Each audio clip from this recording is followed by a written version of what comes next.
Alright, here we are. The Phantom. I know you for Hello. years, my friend. For It years. actually, first time we met was when in Dublin, I think. Celtic I think it was in Throwdown Dublin. Yeah, 20, 2017. 2017. What? Could have been. I Jesus. think I think the first time I met you was in an hotel room there, and you guys were having the casuals, and I jumped in, and you challenged. I think you challenged me, like yourself. You wanted to know about me, and you were playing Haurang, I think. Oh And God. maybe No. or maybe Haram was another guy. Yeah, I there was was another guy mixed another up. guy. There was a guy from Sweden, I think, or I something. don't remember, Yeah, and but I do remember you being there, yeah, and we played together for the first time. yeah. Wow, that was a long time ago, man. That was Jesus. And do you know what? From all of my traveling around and stuff and kind of seeing the Tekken scene, I've never met somebody who has like the same dedication to the role. Like globally, I can't think of anybody who has your sort of the kind of relation between how high tier you play and then Mm. as soon as you're at the show you are the Phantom, like, there is Yes. there is very Uh, it's also compelling that the character that I like, that I love, that I've been using since day one, and throughout all the Tekken so far after Tekken 5. It's it actually stopped me. Being a loyalist stopped me for being quite maybe from. It sort of plays a boundary between me and probably a potential getting over the roof and being actually competitive like most of the top players do. They just choose the best character there is, and they squeeze it out. I mean, um, my goal was just to use the unknown character because Raven was the unknown character that was making. I was having his debut in Tekken 5, and my goal was to have exploit the surprise of the character. And yeah, because I eventually would have. I mean, but by the way we were practicing back then, me and my closest friends, by the way we were practicing, we weren't actually putting um, any of the efforts that you see on the hardcore game, on the hardcore game right. perspective. So I knew that I was going to be so. Most of the job I wanted most of the job to come out of my character alone and the uniqueness of his moveset. Right, Because right, he was unknown, so exploit the surprise, right, and that's when the Phantom was born. right. Okay.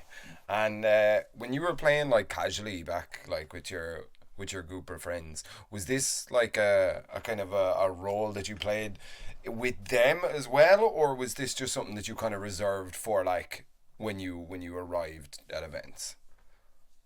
I mean, the character itself. You mean, The or birth of the Phantom, say, oh yeah, the Phantom was going to be born on a big event. We had the game Tekken 5. We had the game, and I think it was July 2005, and it was next to my birthday. So my one of my friends was got in touch after a long time and with this Tekken 5 and said, "Look, Danilo, look, there's an announcement because that game came with an announcement. There was an official tournament by Sony happening in Rome in September of the same year, and the winner was getting like 7,000 of euro right? in gold tokens or whatever. And in that event, we've seen something like more than 500 people coming in. I remember, but you know those official events. We were all playing on totems On the with cabinets. the cabinets with those cabinets that you see in GameStops, like in game stores, with Yeah. the controller that were like affixed to some Yeah, yeah, yeah. crane Yeah, they were very, very uncomfortable, and we had to play all standing. Everyone was, and the rules were like first to one, single game, 2 rounds. And no secret characters. Some of the stupid rules. But anyway, in the end, I ended up quite well in that tournament. I won five games out of it was the same for it was single elimination as well. Right. So I estimated that in order to win the tournament, you had to win like 9 games, and I won 5 games. So before stopping, so it was quite a good result for a guy like me being like the debutant to a big event. But it was not the big event. I reckon there was another one before or after. But I think that was probably the first one, the first really big event that I went to, Right. and I was training with my friends in those couple of months. And no, wait, I think anyway. I had a first tournament in my house. I remember it was in the same month in July with the people that were training in my hometown. Because Mm. Tekken has been in the arcade. My hometown had arcades, and Tekken 4. I remember when we had Tekken 2 back in the days, and then Tekken 4 after a while. And with Tekken 5, I sort of tried to call as many people as possible coming in. Anyway, it was a tournament that I won. Obviously, In it your was a house. tournament that I won against my best friend, against my best friends. And I remember we were having some sort of um, some sort of fixing. I remember because one of my associate we would organize this tournament together. He wanted to get rid of this guy that was the guy that I used to play Tekken 2 all the way in my teenage, and this guy was as strong as me, so he wanted me to take him out. So he asked me to fix it, and we made him the extraction. We rigged the extraction and made this guy came against me after the pools, so that I beat him first. So this other guy had like all the road plowed ahead of him, and he came into the grand final against me. Yeah. I let him play. I remember I let him play, but that grand final was the first time in the whole tournament that I selected Raven. Oh wow. And S- that was the. So who did you play in Tekken 4?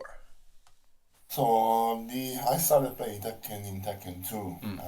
I think I was 11 back then, Damn. and in the arcade. I saw him first in the arcade, and my character back then was Kazuya. We Oh. were making Kazuya because Kazuya, hands down, was the strongest character in the game. Was the only character that had the sidestep. Actually, was the Misstep? misstep. Yes, was called that misstep, like tapping forward, and you had Yeah, yeah, this yeah. sidestep movement. And it was amazing. Like all the moves, all the strings just were going through, and Kazuya was like stepping aside, dodging, and devastating. So this guy that I was referring to, this guy that I got fixed to come with me in the Mm. pool, is my best friend is Sal. Shall I refer to him as Sal? Is He used to play Tekken before I came. I came into the arcade, and when the game got into console and I had the PS1, he had a PS1 as well, so we both trained on Tekken 2 games on our own console. But he was coming to my home and bashing me with Kazuya with the 10 strings, I remember. The Right. 10 strings. Because the last hit was like unblockable, and I used to get like quite a few times. And I thought, wait, I cannot block that, that's unfair. So, slowly adapting. He was, without knowing it, he was my mentor at that Right. time. Yeah, He yeah. taught me how to play the game in the hardest way possible, the way I mostly use it nowadays as well, by taking beatings and beatings. You learn how to adjust yourself by the beatings that you take, and that's how you learn. So that was it was it back then. He told me, no, to be good at this game, you need to learn and block all the 10 strings of every character in the game. And that's Damn. what we end up doing. We're studying all the 10 strings. And I remember in Tag 2, in Tekken 6, in Tekken 7, people were coming at me with 10 strings. They thought they were fooling me, but I used to block them all, like Bex 10 strings, Julia 10 string, Nina 10, Nina, and so on and so on. Only the latest characters were unknown to me, like Jinpachi in Tekken Tag 2, and Yeah, yeah, the characters who came after, they were not in Tekken 2, so I couldn't yeah. learn the string. Anyway, we spent afternoons playing Tekken 2, like first to 50s, with Damn. 4 rounds per match, and uh, What? and casuals they were finishing most of the times 50 to 49 on 50 to 48. Jesus. And guess what? And all they were all mirror Kazuya, and you can imagine, like, and so because the game was like a fake 3D, it was mostly 2D Yeah. still. We were just learning how to advance, dash in, dash out. Those were the basic movements that we started to use, and so that was it for a while until I don't know, we just lost sight of each other for a while, and I kept exploring here and there, and we were just doing our stuff. And then I saw Tekken 3 in the arcade, I remember one day, and I I noticed that Kazuya was not in the game. So you guess what? I may probably be the only Tekken player that would have skipped entirely I Tekken 3 You did because mention of that that. earlier on. I was about to touch on it because you said you went from Tekken 2 to Tekken 4. I was like, you, Yes, yeah, exactly. wow. Because so when we saw Tekken 4, the new graphics, Mm, uh, new model, Kazuya was in the game, that was it. It was our comeback time. And the Tekken 4 was in the arcade. That was the because we didn't have a PS2 yet. So Tekken 4 was in the arcade. And I remember queues, a long queue to the cabinet, and we were waiting for our turn, and then we were just the only just the two of us, like right. either taking people out or ending up against each other. But that was not that didn't happen until we got the PS2 with Tekken 4 for ourselves, Yeah. and that was the beginning again of the afternoons Kazuya with the 4 rounds, first to Yeah, 50s yeah. and so on. And that was until I learned Jin. I started to learn Jin. Okay. There was this character that started to who had like sort of sinister, mysterious aura. It was so mysterious. It was Jin. It was different from the Jin Tekken 3 that I remember. Mm. Even his style was different. So I took the chance and started to learn Jin back then. But we were playing at our pace and our way without combos. We Mm. were I'll tell you, the most damaging combo that we were using in Tekken 2 was what Kazuya was standing 2, uh, Electric. gut fist, electric, and standing 4. That was it. Jeez. In Tekken 2, it was like half bar of damage, just even a little bit more, but it Damn. was very very devastating. In Tekken 4, we didn't know that you could press forward to free yourself from the stun, so we were still using the same combo, or electric in Tekken 2 was mid, so and it was safe, so you didn't have like was like Yeah, yeah. I don't remember if it was safe in Tekken 3. Tekken 3 definitely was unsafe. Mm. But in Tekken 2, I don't remember clearly if it was safe or not. But that was like a breather, getting the CPU or each other with electric and just doing the standing forward. It was a chunk of damage every time. So in Tekken 5, when we learned about this tournament, we started learning the game as well, and that was I tried to use Kazuya again in the first place. When I saw that Jin wasn't, I knew that Jin was like it was clearly this is what we felt. We both, me and Sal felt in Tekken 4 that Jin was the strongest in the game because of all these moves and all this abusable stuff that he had, parry, unblockable Majinken and so on, and all that stuff, heavy damage. But in Tekken 5, I don't know. There was something that was telling me that Jin wasn't the strong character he used to be. Right. So I tried to go on Kazuya again first. Kazuya had this nice little addition to the Hell Sweep 1, and there was a chunk of damage every Mm. time because Hell Sweep before Tekken 5 was still the double sweep, and Oh, you there was no well, there was no mid extension after it. yeah, there wasn't Ah, mini second Tekken 4, so it was yeah, that was a nice addition, nice chunk of damage. I'll sweep one. Um, we tried running for a bit, but we were I don't know. I think because I had the game and I saw this. We were playing the arcade. We were just getting the ranks. The ranks in the arcade was quite a cool addition. It was addicting. It was entertaining. It was. And then I remember we were like ninth Q, 8Q, yeah, 17, yeah, yeah, yeah. until the Dan belt, and it was then. I think I was three ranks away. It was then when I saw, for the first time, fighting against it was this guy with the sunglasses, with the black outfit, and it was the same stage that I thought it was the character stage, which is the rooftop on the city sunset. Yeah, yeah, And that's a reference to the movie Blade, because in the ending scene of the movie Blade, they they get out of this building after they faced like the final boss of the movie, and the sun was rising. I remember they were on the roof of this building, which looked like the roof in Tekken 5, yeah. Right. and Blade was saying something to that to the girl. I don't remember, like, "You wanna help me? Give him a stronger serum," something like that. So I think that's a reference to the, Ah, to the character, because Raven shares some resemblance to Blade, Riddick, and the guy from Demolition Man as well, hair wise, hairstyle wise, yeah, yeah, which is still played by Wesley Snipes, and also Killer Bee from Naruto, which is the design that is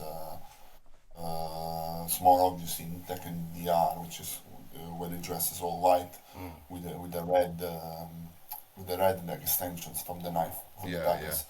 So it was that stage with Raven, and he was third dan, I remember, and this guy just beat the shit out of me, and I was Kazuya, and after the victory, he beat me, and after that was, "I'll see you in hell." It Damn, that was was that. good, man. Uh, it was that the quote, the line, which afterwards turned around and went to the edge Yeah, of the yeah, roof, like not to the stair, not to the door of the staircase, yeah, to the yeah. edge of the roof, and that was the first time that Raven like fascinated me, and I all the unorthodox play style, all the moves that were seeming like stopping and then um, hitting with the second hit, like surprise, like for Yeah, yeah. example, up 4 4 4. You think the up 4 4 is the only kick, that then there's a second four coming, or the down forward 4 4, the pendulum kick. Yeah. All those moves say, oh, this character, if learned, if maximized, should give some serious headache. Like something that I kind of something that I was thinking back then. I wanted to improve that character, to push that character to the limit.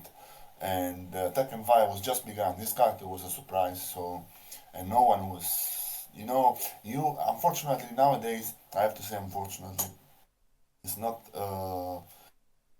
It is a source of income for the companies, but I have to say this: all the trailers, all the hype there is around the character.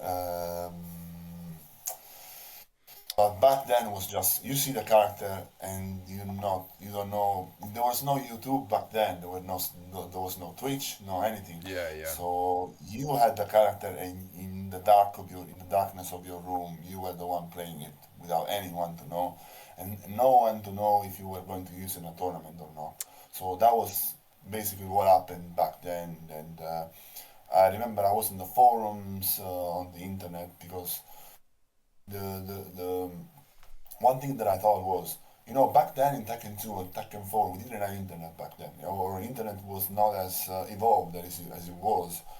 And I was talking already on 2005, which is not as evolved as it is now. But on 2005, you could still, scour through the internet and find combos of your character. I mean, Right. back then we were using Kazuya's electric into standing for. So guess now what we're gonna see. So I was scouting and letting Sal know about it because Sal didn't have like a clear idea on which character to pick. Kazuya was outdated back then. It was basically the same character. He thought he believed that Kazuya was getting slower and slower in each game. It was probably an illusion given from the fact that the game was on 50 frames per second, like the PAL version, you know.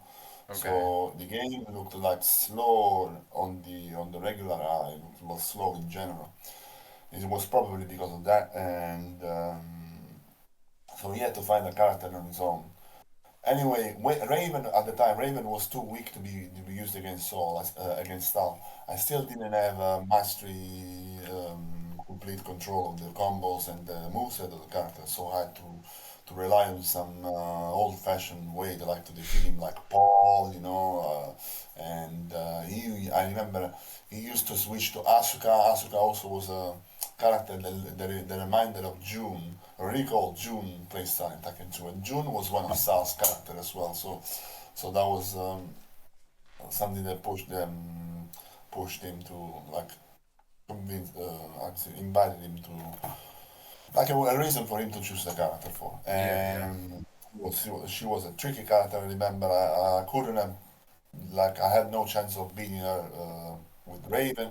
I had not even with Kazuya. Kazuya was too obvious for the both of us. So I had to use like Paul. I remember because Paul had the Asuka had the reversal. Paul had lots of elbows, lots of knees. So Yeah, I yeah. had to use more like idea. I had to invent something to defeat this guy. You know what I mean? Dude, that's a really important thing as well. And I think a lot of the viewing public don't get that about Tekken. That if you play your friend, like in a tournament, you have to pull out the weirdest shit that you Yeah, didn't want to bring to the tournament, but now you're playing your yeah, friend who knows everything you were about to bring to the tournament. So, you know, you have to start like being like, okay, can I play this character like just for this game? Is this character going to yeah. beat him just to get through in the tournament? And then I can go back to the well practiced stuff. Like, Being a little more relaxed and yeah, yeah. also.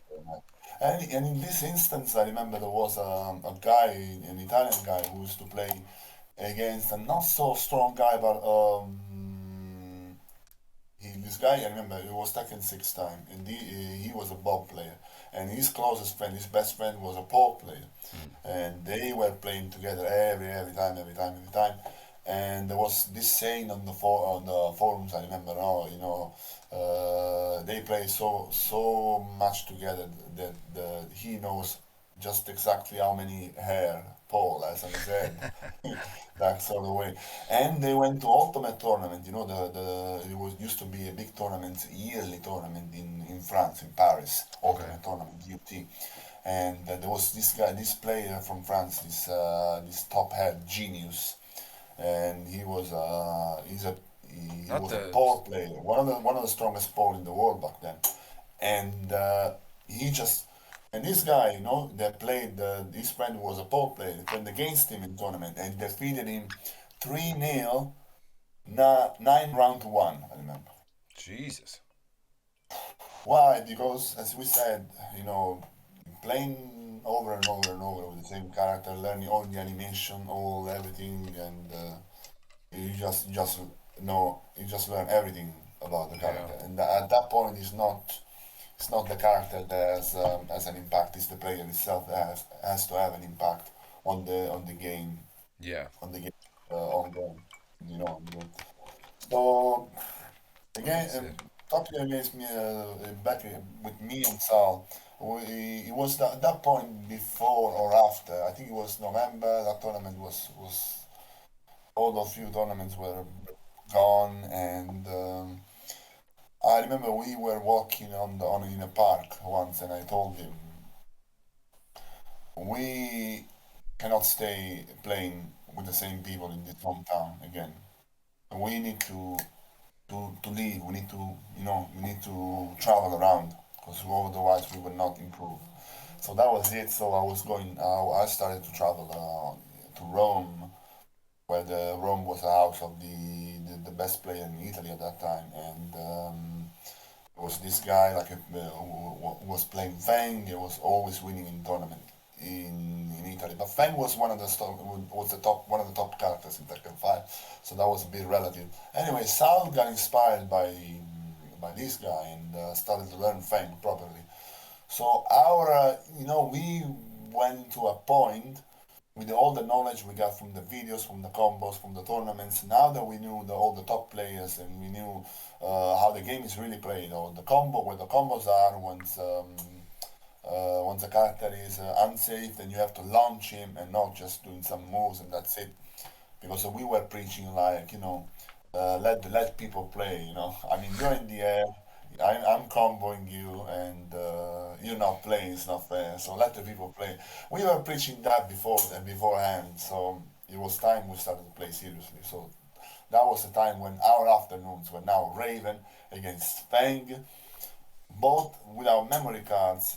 Dark Lord, the Tekken Lord. He was top rank in Oh, Tekken okay, right, yeah, with our customized outfits, and we were like playing just that was the apex of the of Sal's like technical career. Then Sal went to university, started having life on his own, and we just lost sight of each other. Still get in touch nowadays, but he just says that he doesn't have, even if he would like to play Tekken 8, he knows he just doesn't have the time. And It is a kind of a wicked part of life that unfortunately the best players in the world are the ones that have sacrificed the most amount of time to put into the game. Like, yeah, people like Nee and Ulsan and, Arslan Ash, these guys or whatever. These are the guys that do 40-hour weeks playing Tekken. It They're like natural gift or natural ability that will get you so far, but then there is this decision that you have to make. Okay, I want to put this amount, and you do have to sacrifice. You have to say to your friends, no, I can't go out, sorry, I'll meet you next week. There's a tournament on this weekend and I have to practice, like, yeah. The thing about me, I never, believe it or not, I never, I never practiced before a tournament. Never ever, what. never ever. And there were some instances. I remember one of the tournaments in Red Bull, for example. I just went there like I don't know. Just went there. The one that I lost against Ducky. Ducky was using Yeah, yeah, Falcon. yeah. That was a pure element of ignorance for me. I know nothing about Falcon back then. But I remember I hadn't practiced like nothing at all beforehand. Jesus. And I was just going to have a good time and see friends and see faces. And Mm. I ended up like finishing in second place. And there was another similar tournament in at the Madhouse, which was when the Elf was gathering before they moved to the warehouse Free where player when city, they yeah, yeah, yeah. yeah. And that was the time where I entered that tournament and I ended up winning in that tournament with Kane in the grand final, resetting Kane Sick. and then beating him. That was also the time that I realized that all the moves that I'm doing with Raven, all the moves that I just have to reduce it just by a slight 90% of the move. Like I only had to use just a few key moves and that's it. Mm. And and I remember I also remember that in that tournament, in that grand final especially, I was so focused that I had some reactions that even I never thought I would have had. Like you go back seeing your own matches after this that kind of level play, and you see what was that really me? Sometimes that happens. Okay. Sometimes I do impress even myself. um, there's a question that how much when you go to a tournament, right?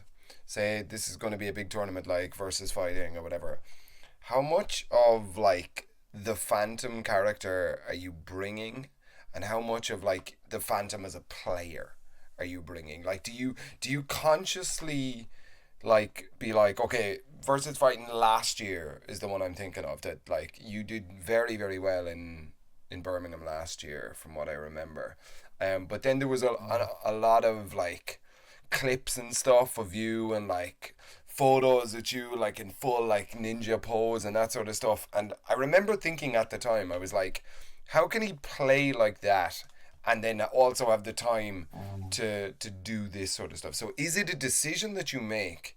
Okay, now I'm going to be the Phantom, or do Mm. you?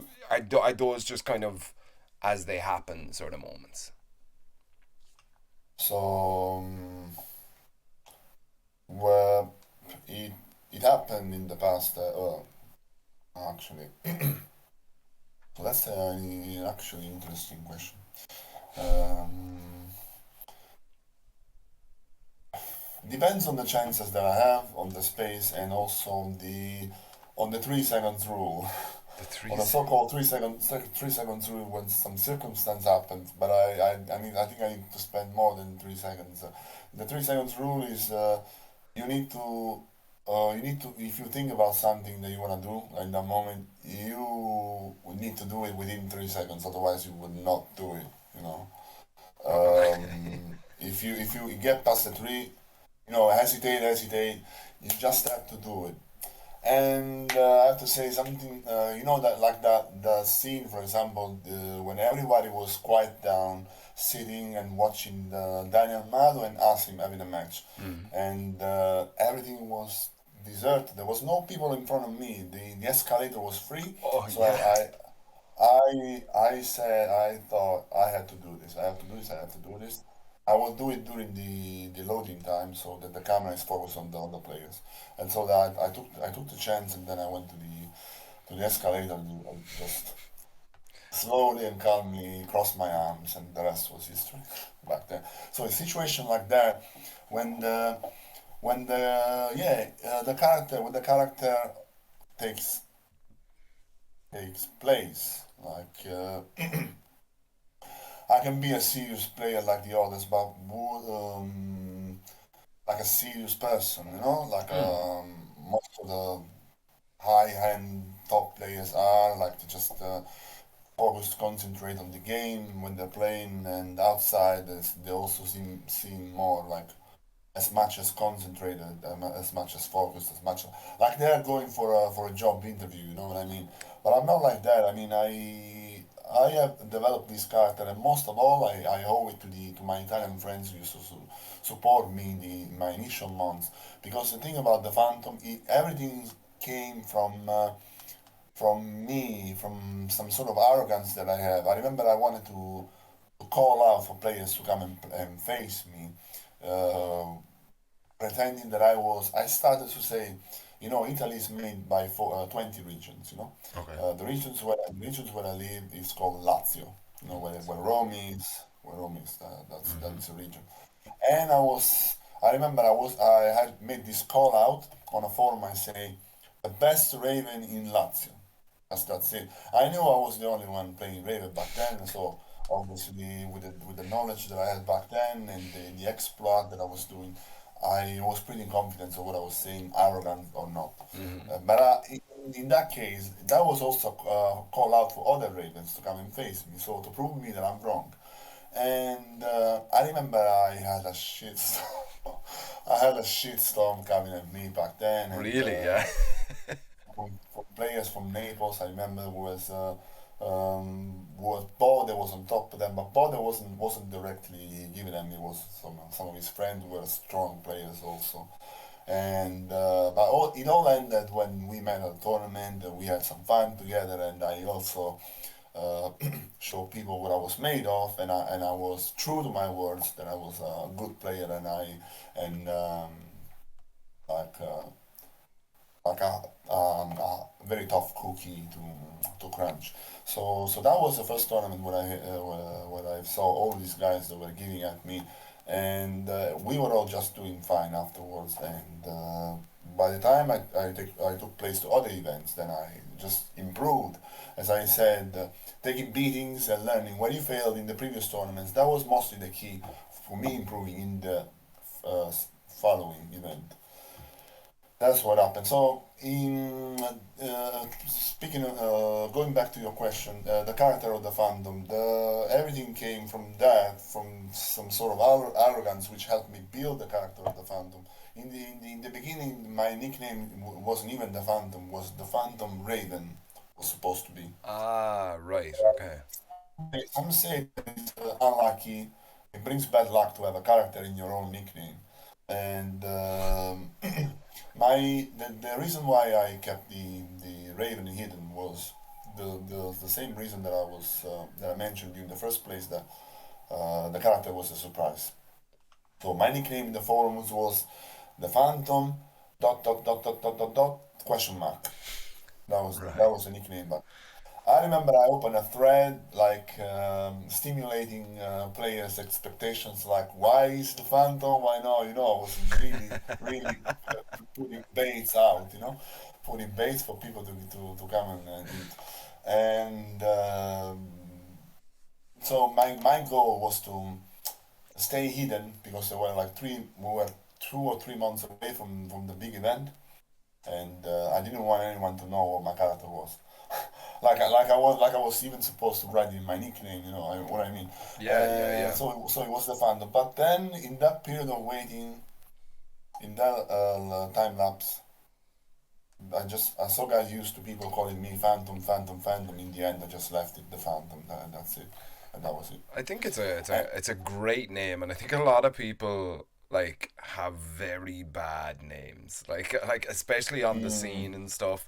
But I think the Phantom almost perfectly. If somebody mentions that word in like a totally separate anyway, yeah, context, I I know. just It imagine can. that's It was a sort of, yeah. Even every time in London, I take the bus and I drive past the theater, and it's like fixed everywhere, every time, every day. Is the Phantom of the Opera. of course, of You course. But can guess you what. did that gimmick as well. I remember that from for a little bit. I remember you had the mask as well. Yes, yes. That you had the For fun. some times, yeah. Yeah. I tried to use that mask in a tournament, and you know what? I felt more. I felt like I felt like I was shielded. I felt like I could focus even more with that mask on. Like I was some sort of like Batman. You know what I mean? Like Right. Yeah. Yeah. Yeah. under some secret identity, some sort of like being undercover. Yeah. Unexposed. Uh, but it's very frail thing to carry around. So Yeah. I'm impractical on the long run, and makes you. It's not even a cosplay. It makes you more like, I don't know. I just didn't like it in the end. So. Man, I keep getting the idea that if if the Tekken World Tour was more like the WWE, you Uh, would be like the main no, no, contender no, for the man! belt. Like I will rock the whole place every time. I got totally, man. I got so much stuff in my mind that I would have done in places like CEO or Dude, what's it called? The one with the ring, that's what CEO. was that Yeah, tournament? yeah. A CEO Yeah. Dude, your or walkout combo for breaker. top. Even Oh, sorry, it combo was a breaker. combo breaker. Combo breaker is the one with the ring.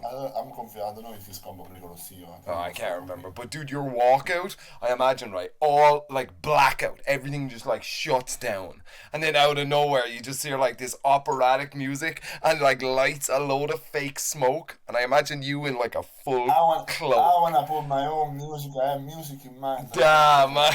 Writing his own If I symphonies, man. if I only had the chance. Can I tell you You some know of my some. favorite Phantom stories that I've heard? Yes.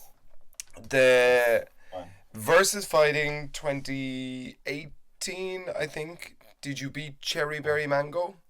Yes. And instead of the typical GG's and you shake the guy's hand and stand up and walk away, Uh, you threw your pad down, stood up, and then did the hand symbol thing to the yeah. crowd. I used to do that on a regular basis. Every event, even before this Really, game. yeah? Tekken 5 was the first time that I did. I remember there was this character in an old fighting game 1v1 called Double Dragon. It Mm-hmm. was Double Dragon, but it was the let's say the Street Fighter version, the one we play like 1v1. And it was not a beat 'em up on a side scrolling game. And there was this ninja, his ninja called Amon, and he had a a super special super move that he disappears, teleport on top of your head with like with both feet, teleport like this, and the Kuji Kirikanjis start to show in circle like Ryo to Shaka Ji. Oh, okay. And that was the first time that I heard this syllable, and I wasn't just paying much attention. I just thought they were cool. But when I saw Raven performing that, and a flashback just came in my mind. Flashback of Amon, Like using the same syllables. recitating the same syllables. Reciting. I quickly Yeah. reciting. Sorry, reciting the same syllables.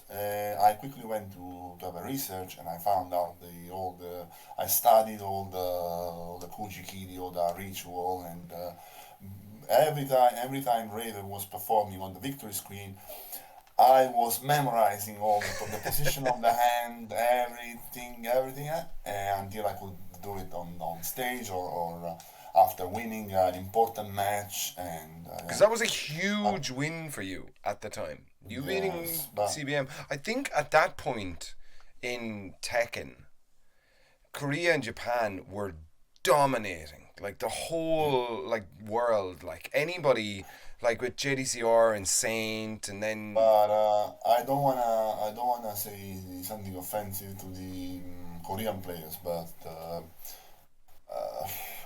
even against my own interest, like I believe that Cherry Berry Mango and Dimeback, Dimeback, yeah. He won the yeah, I LCQ as well. I no offense to them, but I think they are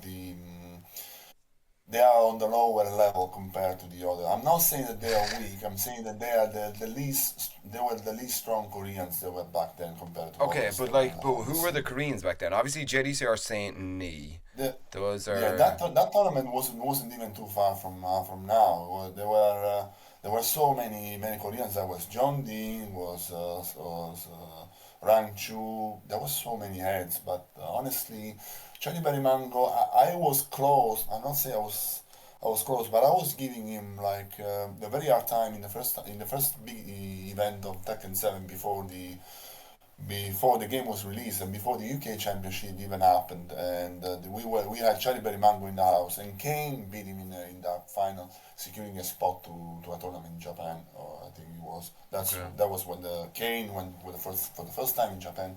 And Charlie Berry Mango was there, but compared to John Ding, believe me, for example, John Ding. You remember? I don't know if you remember the Clash of the Olympians where I faced John Ding, and he just I just beat him one round in 3 matches. I Really? was, that's what I'm talking about. When with, for example, Dimeback, because I played against Dimeback. I remember I went to New York for the first time. It was 2018. I remember I went for the first time in New York, and I got invited to play into this apartment at the 17th floor in Manhattan, Okay. and the what's his name? J- John Dean was there too. Dimeback was there, and Fighting GM was there as well. Oh, okay. And I played against Fighting GM. I remember Fighting GM was going crazy because I was also always like the way I do when I play someone for the first time. I'm very creative. I'm more disappearing that Paris and all the Yeah. stuff. And I'll explain more about this later. And he had to pick keys, I remember, because Lee was like very, very, very struggling, and he had to pick Geese, and Geese, honestly, Geese is the character that probably depleted all my motivation to keep playing this game. Really, yeah. Honestly, First of all, it's I don't think Fighting GM likes me very much at all. mm, So one time yeah. at a tournament, do you remember the old Tekken online things where they would have the player screen come up and it says like the Mm, year they started, the Tekken, the player they respect the most, all of this. Like there was like a stat screen. okay. We don't get those before as commentators. And I remember I saw Fighting Jim and I knew his name, but there's another player in Africa. I can't remember who it actually was, but I got him confused with that guy. And I was like, oh, and I was commentating with Rip. And I said, "Oh, fighting GM. I think he won an African tournament there. I think he's an African player or whatever." And Oh my. apparently, Okay. fighting GM did. He wasn't too happy about that. But I've never Uh-huh. actually met fighting I GM. can imagine. Yeah, I can imagine. Rip constantly brings that story up every time that I meet him. He's like, "Yo, do you remember that shit with fighting GM?" Oh, about Reap. The reason why I think Reap doesn't like me on his own on his own hand is because I try. It was that time when I forgot which year it was. I think 2007 or 2008. I first traveled to Paris. It was my very first tournament outside Italy, Mm-hmm. and I went to the hotel where Rip. It was the guy. Was this guy called Filthy Rich? I don't even know if you Filthy remember him. Rich, yeah. Yeah. He played at the And last Evo. Like he's a I lost sight of him like ever since he moved off from comedy. I don't remember. Anyway, I lost sight of him. I haven't heard of him since many years. And so it was him. It were all the Americans together, and there were all the Koreans together. That was the by the way that was the time I was first time I met a Korean firsthand, and I was humbled by their ways because there was this guy Sanchip, and they were in top tanks. Like they just woke up, they went came outside of the room, and this guy, the Sanchip, was like a short with the glasses. He was like this, and he put his glasses on. He saw me without even knowing who I was. He was like dazzled. He came up to me and shook my hands with both hands. I was just humbled by that, I don't know. And then came all the Americans came out, and it was this tall guy, this Rip, and I knew none of them, none of them. Like I have no idea who they were, and and say, "Hi, I'm the Phantom, blah blah blah blah," blah. And he was speaking with a tone like, "I'm Rip, like you probably knew, like sort of say you probably knew who I am, and I'm in front of you now." But I was just, "Oh, okay, you're Rip. That's it." I mean, That was fair. it. Did I you don't get a know. weird I mean, vibe off him then after that? Was he like, just blanking, oh, blanking. The worst of all the weapons. Okay. Anyway, so I was mentioning you about this Korean. So I had to play. I had a chance to play Dimeback and Cherry Berry Mango firsthand, and compared to the others, I do believe that they are the least strong Koreans out there. I don't think now. I think Cherryberry Mango. I haven't heard of Dimeback in a long time, but Mhm. CBM is like he's doing work on the tour, man. Like he's playing a lot right now. I forgot to say, also to say that that time when I went to play in casuals in New York, I played a casual on stream. I remember I played a casual on streaming setup against Dimeback, and at some point I thought I lost because I was winning, he was winning. I remember it was a final round, and I knew because I saw in one of his previous games, I knew he was going to open the round with a forward two of Asuka, just out of the blue. So I did down forward two of Raven, which is one frame slower, and and I hit him in counter hit and I launched him because he was coming right with that move. And in that moment, after I launched him, he just turned around, quickly turned around on me like that. What, yo, like that. So I won that game, and I stood no I lost the game after, and I stood up. I thought I was done. I thought we were 3-2, but we were 2-2. even Oh yeah, if yeah. you. And I was on the streaming setup, just looking around the chart and everything. So and from the seats. From the seats, they were calling me and say, "Hey, we were 2-2. Come back, come back." I was when I learned that we were 2-2, I was just okay. I can die happily now. There's nothing that I would like more. Fine, let's keep it like this. I don't want to play anymore.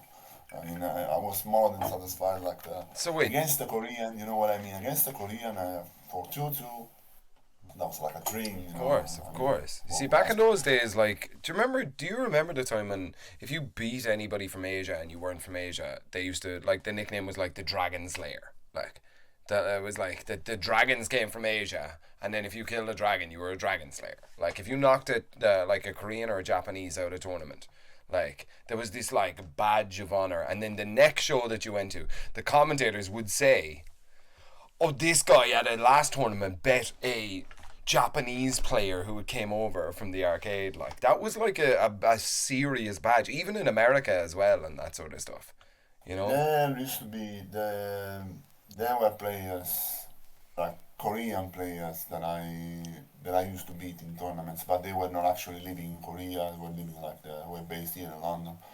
And yeah, in the beginning, me and all the mortals like me, we were just like these guys are Korean. They have the DNA. They're just strong. But no, I mean, you just need to be living there and just playing like that on a regular basis, and it doesn't even matter. I mean, you need to. That's where you need to start. Because if you start from here and you go play there, even 6 months, it's not like it will just go off. You know what I mean? It will just wear off after a while, and you will go back being, this the same guy, Genius, the pole player that I mentioned you, before losing 3-0 against that guy, that Bob player. He went to spend 6 months in Korea for actual training, Six and he came, months. Wow. and he came back, and he just got beaten like that. So it doesn't matter if you, it doesn't matter like going and play. You need to be grown with the basics Right, from right. that place. For example, Tishimon. Mm-hmm. Tishimon came here and just dominated. Let's say dominated. He grew up from they say they put him the Italian flag on him, but I was Yeah. always against that. I've been always against that. Like, come on, He you was the never been best Italian. Italian player in years, man. Come on, yeah, he best playing Italian player in history. I was always against that, and that's because of his origins. Like he came from the God's Garden. There was this channel that were doing all the games, all these events in Japan. It was called the God's Garden, and Tishimon was part of it, and that's where he was like. That's what he formed. That's what he shaped himself into, Yeah. and that's the fundamental that you have. It's like when you do something from the early age when you are four, you start to do something that carries on for the rest of your lives, and that's the time where you have to make that happen. That's all the time, all that initial childhood period that gets you shaped in what you will eventually be in the rest of your life. Yeah. It's Apparently, just there's up to you it's to those chase it. you, And, you you develop those instincts. It's tennis players. This is like a really interesting point, but apparently, like the where you place yourself on the court is something that they can only teach to children. So if you start mm, playing tennis at 15, 16, 17, that's too late, and you won't become yes, a professional Tekken tennis player tennis. unless you started from a very very early age, and it's those like weird instincts that you can tell somebody, but they will have to consciously think it, whereas the child who learned it has it just in their instinct, so they can Yeah. use their brain for something else.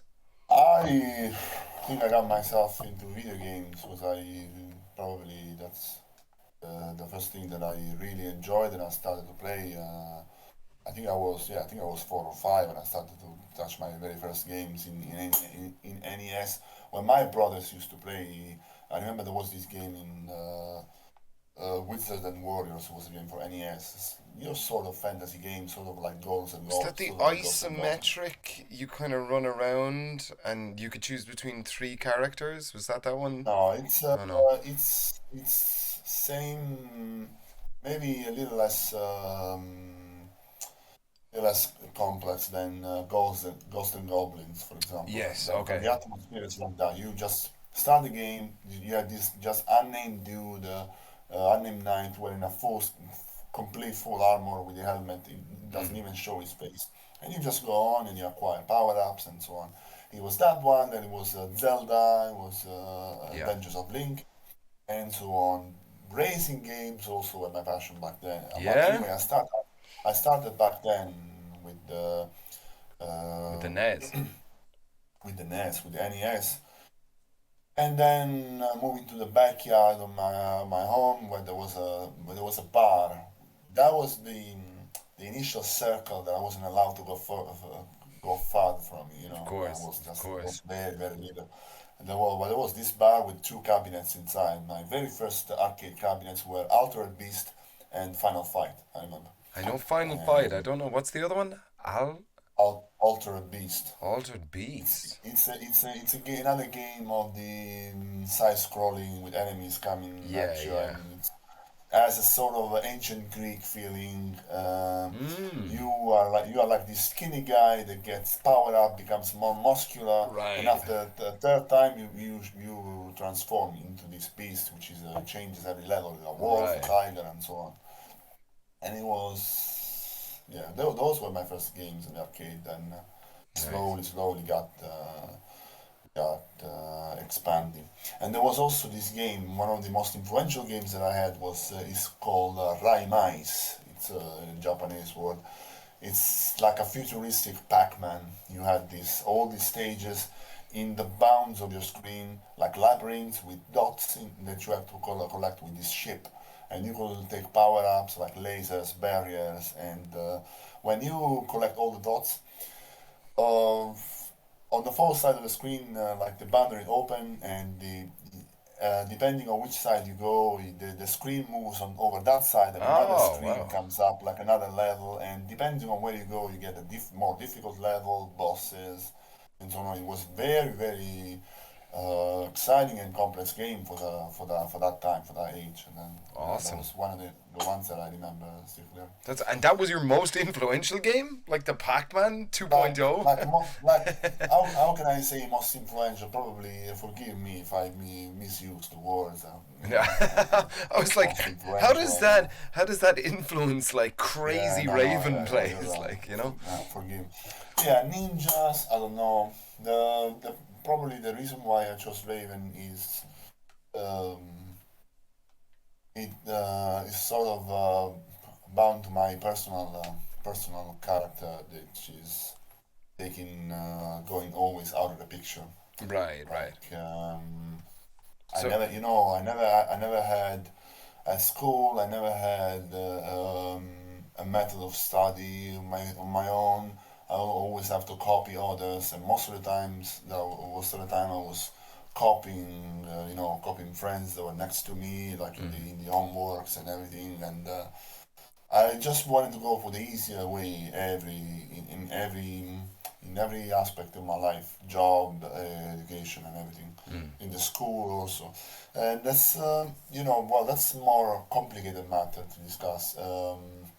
But anyway, that's probably what is part of me. It's to be. I don't have like my own signature, like I don't know, and I have to probably take inspiration or get some ideas to others to complete myself. You know what I mean? Mm. Even the Phantom itself, the line, the Phantom. You know, that's not entirely mine. That's something that I took from a friend of mine. I remember we were having a chat of the old MSN. I don't know if you remember that. Yes, I do. MSMS are nudging. MSN. And there was this guy who sending me clips. He was a Roma guy. Was a player from Rome, like amateur, and a player that I actually never met in my life. But he was a fan of mine, and even before that, because most of players I met back then were like intrigued, were impressed by me, and were impressed by me only because I was playing Raven, and the way I was using it. You know, I was exploiting a lot of Phantom stuff. Like for example, Raven in Tekken 5 had the Phantom kick from above, and most of all the backflip, the Phantom Yeah, backflip, yeah. which in the move list was called Phantom Warp, and that was the key on my nickname Right, right. choice. So that was yeah, determinant.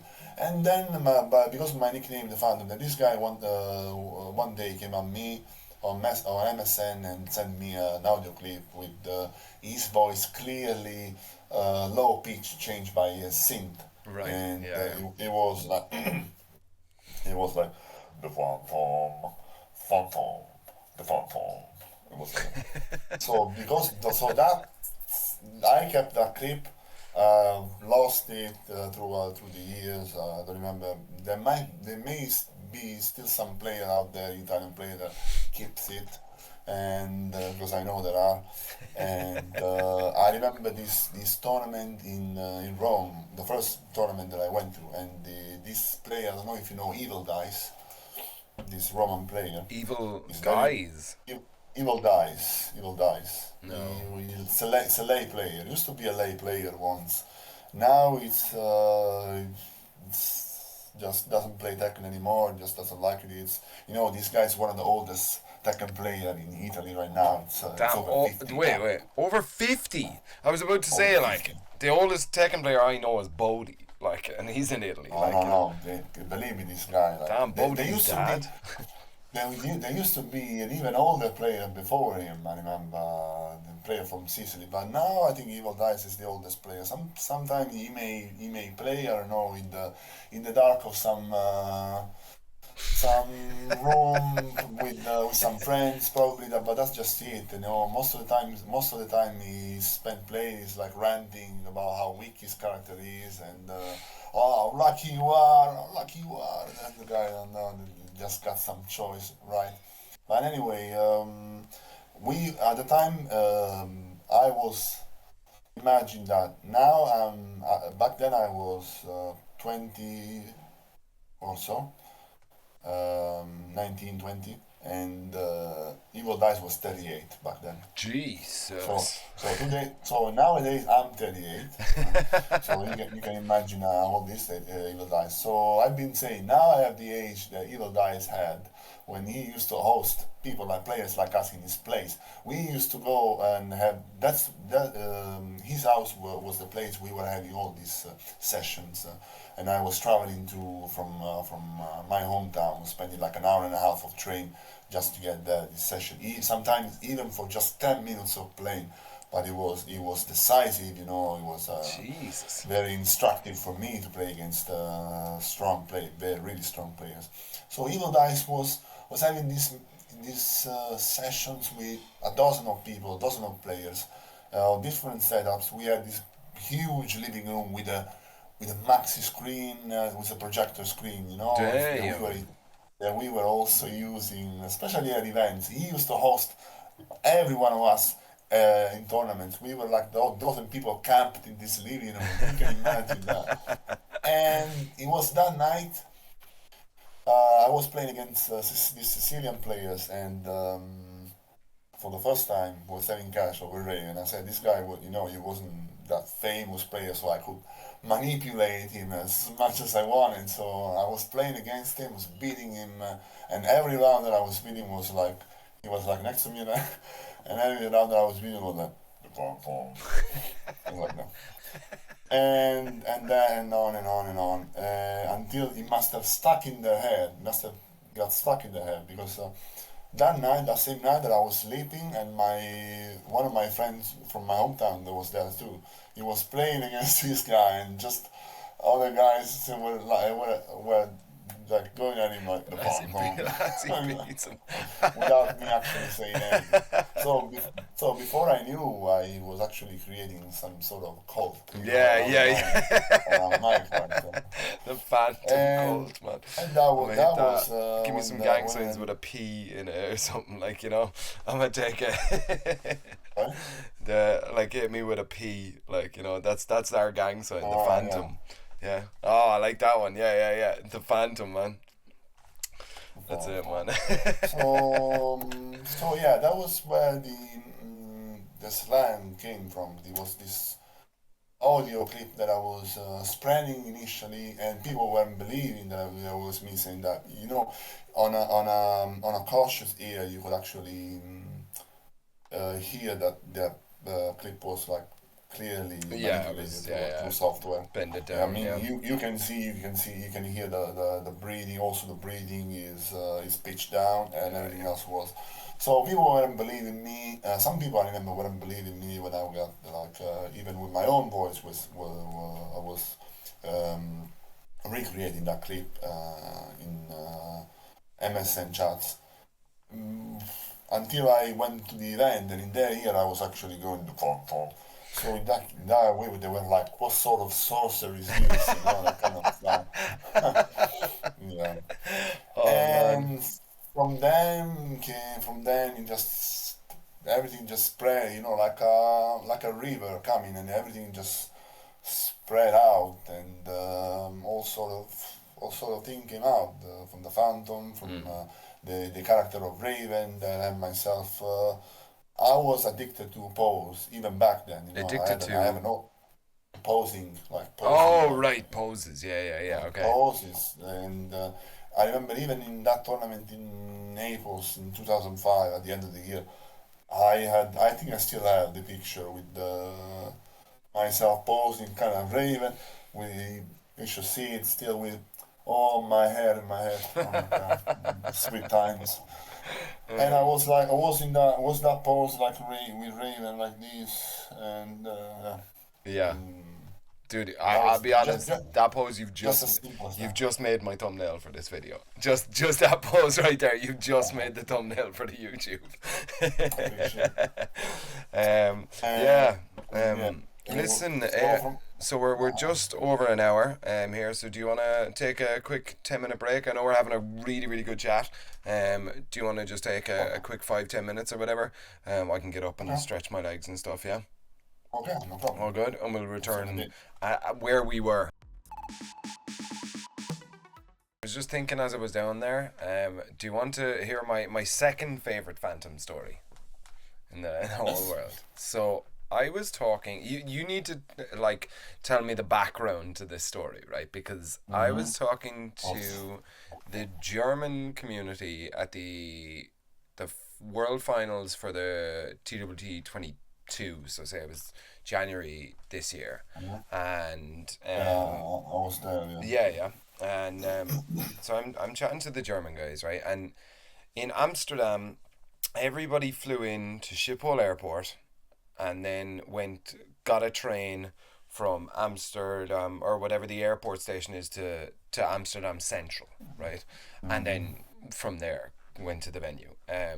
The Germans drove, but for some reason had to get a train from a different train station in Amsterdam. So they said it was like outside of Amsterdam, right? And I'm talking to I'm not going to mention any names, but it was some of the German communities, and they said that they were outside the train station having a I think I cigarette, remember that. and they Yeah. were Mm-hmm. talking about Tekken, and everyone is excited about the world finals or whatever. And then one of the guys looked up and saw you sprinting. They just saw you sprinting, kind of like adjacent to the train station, and he looked at you and went, "Hey, is that the fat?" And you looked at him.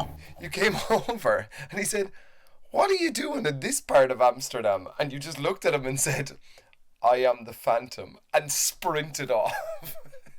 that, that's my favorite. I'm sorry. That's my second favorite story after the thing with CBM. But please give me Yeah, background to this. I I got out of the venue, and so one thing of me is I don't have any mobile data on Okay. my phone, any whatsoever. I never had any before. Also because London is full of hotspots, and you have hotspots at work, and so on. I never had the need of, and you have an hotspots here at home, whatever. And so I never had I didn't have data back then, and I gathered all the information I had. I think I had some pictures of the map before moving, of Okay. the bus map, what my situation was, like a ninja, like a sort of agent before this mission. You need to get like a briefing, your coordinates for the mission, and so on, Okay. and that's it, and then you go. Old style, a very old style, old fashioned, let's say. And so I had a vague idea where I had to go, and I was going in actually the right direction. I had to take a train because there were no buses from the venue. There was no buses left from the venue to the train station, because I had to go to this train station to get a train, to get the last train to get to my friend's house. This Sal Oh, okay. guy, Yeah. he's living in Amsterdam, so Okay. he hosted me for that event. He hosted me for that time.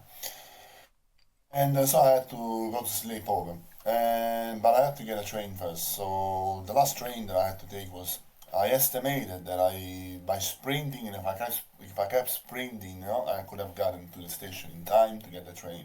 So that's what I was heading, and I was just speeding, and I saw these guys. Yeah, saw this guy. But then later on, further ahead, I think I saw what's his name, Momo Dog, and other guys. There were too, and yeah, that's. But I don't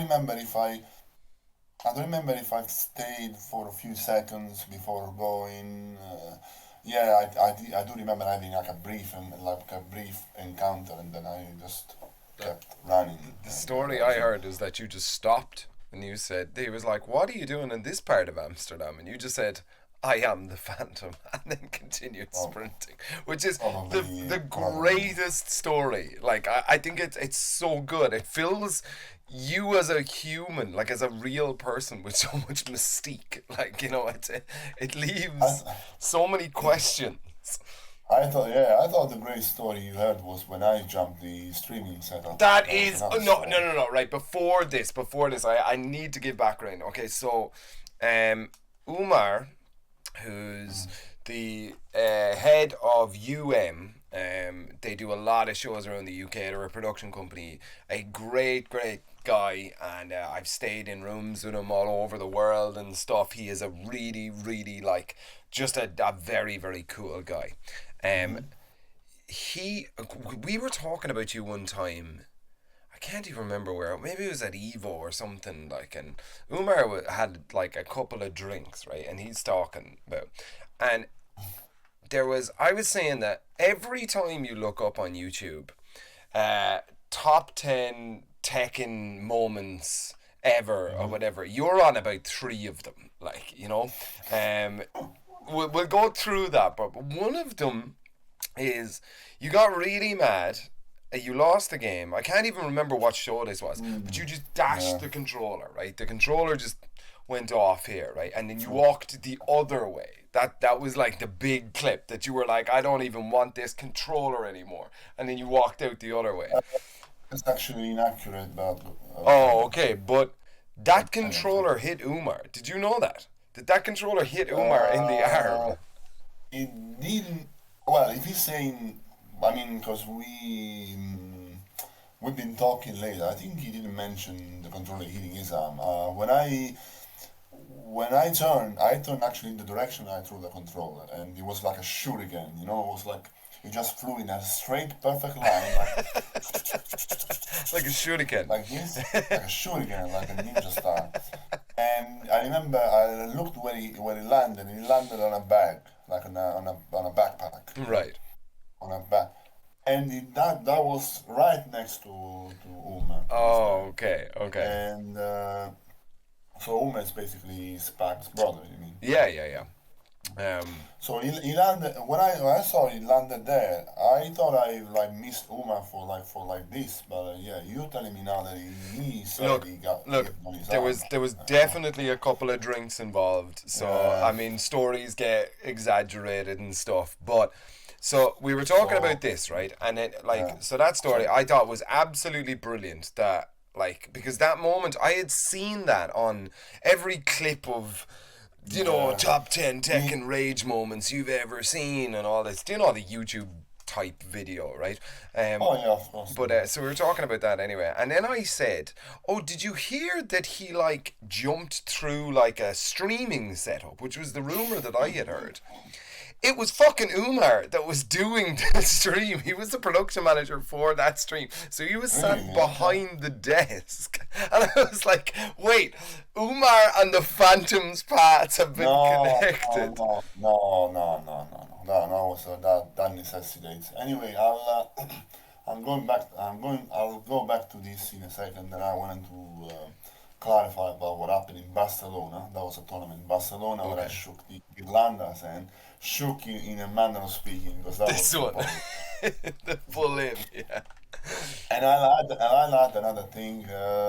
That's the favorite clips from my colleagues. Every time I had to present them, I had to tell them, because they're spreading the voice. I mean, the voice is now all over the place in my workplace. Like Yeah. everyone knows the Phantom, and people that know they're the Phantom.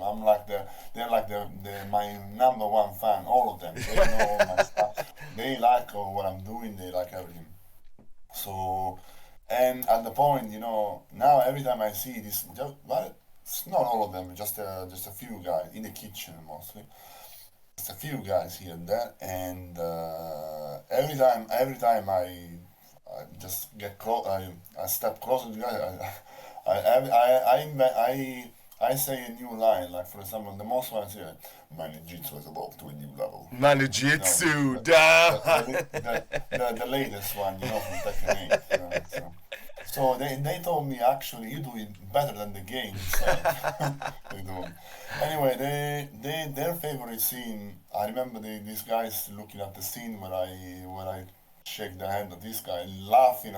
I hear them laughing on their own, like with the phone in their hand. I say, what's going on? I say, they're watching the clip of the handshake. So the circumstance was, it's all about Girlanda. I mean, okay, I love the guy. It's a nice guy, but I just, I used to confess to him, and he was the last chance qualifier in Amsterdam that he won that year. Mm. And so in Tekken Tag 2, he won a tournament in Milan at the Apex at the very end of the game, one of the last tournaments ever in Italy organized before the upcoming of Tekken 7, and it was Tekken Tag 2, and that was the first time that he was winning, and he had the couple JC Yanryu just because of their damage output they do at the wall. There was a meta that he was using. But I used to beat him like in tournaments. I mean, I didn't have any problem with him back then. But by the time when Tekken 7 came out, I lost Wang and Ancient Ogre, and I had to go back on Raven. Raven was not Raven anymore, but there was Tito. And he had this Katarina, and he started winning some serious stuff back then. And I just couldn't stand that, I just couldn't stand that he beat me in a tournament as well. We were top three. I was this close to beat Tishimon in a Raven Mirror back then, and then I was in winner final. Then I had to go in loser final against Girlanda, and Girlanda I just couldn't. Because Girlanda, Girlanda before that, he was, let me say, I even have no problem in saying that he was no one. I mean, he wasn't nobody.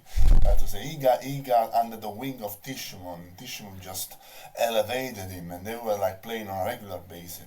So Tishimon will explain him all the fundamentals, all the, whatever, training, practice, whatsoever. So plus that, plus Katarina and all of that, and but he really became good back there. But I just couldn't stand that. I just couldn't stand the fact that he was no one before, and then he became what he became, and so that tournament, it was second place, it was third place for me, second place for him, first place for Tishman. Then it was in Milan. The week after, it was this tournament in Barcelona, and I had to go against Girlanda, but I have to say, I had so much hatred filled in, just, you're blinded by rage and everything you do just misses. You can just get hit by everything in a most painful way, I would say humiliating way, and Uma was taking the time of his life to cut in between rounds to just look at me that had my comic book like expressions, disappointment expression and so on, because I am a very emotional guy, and you can tell by that. And in the end, just nothing could have worked. So that was the first time ever that I threw my controller. Never had that before. So when nothing works, and you just think, no, that's useless, that's pointless, just let go. And that first thing that I thought, I was boom, through the controller. The controller went in a straight line in that bag. But so I stood up, and with all the hate that I had in the body, I had to end. No, The, It's just a wound that reopens for me, but don't worry about that. I sure. mean, it's funny to talk about that, but anyway, we're just cool. We're just cool. There's no grudge or beef between me and the guy, so no, just That's cool. good. That's good. Yeah. If Katerina is not coming back, maybe now and my boy is back, so now maybe we can even up the score now. But we'll see how it goes. So and this was the circumstance behind the Barcelona scene. And about the streaming setup, so it was quite simple. I like uh, it, so I was in Sicily in a big tournament in Sicily, and I had to go to play to the stream setup. When you can see the clip that I was walking towards the screen, the station, the setup, and I noticed that the way was blocked. The way was blocked because there was this walkway and this table with wires on the side, one on the other side, and this black box on the top. Like I didn't even know what it was. I don't know.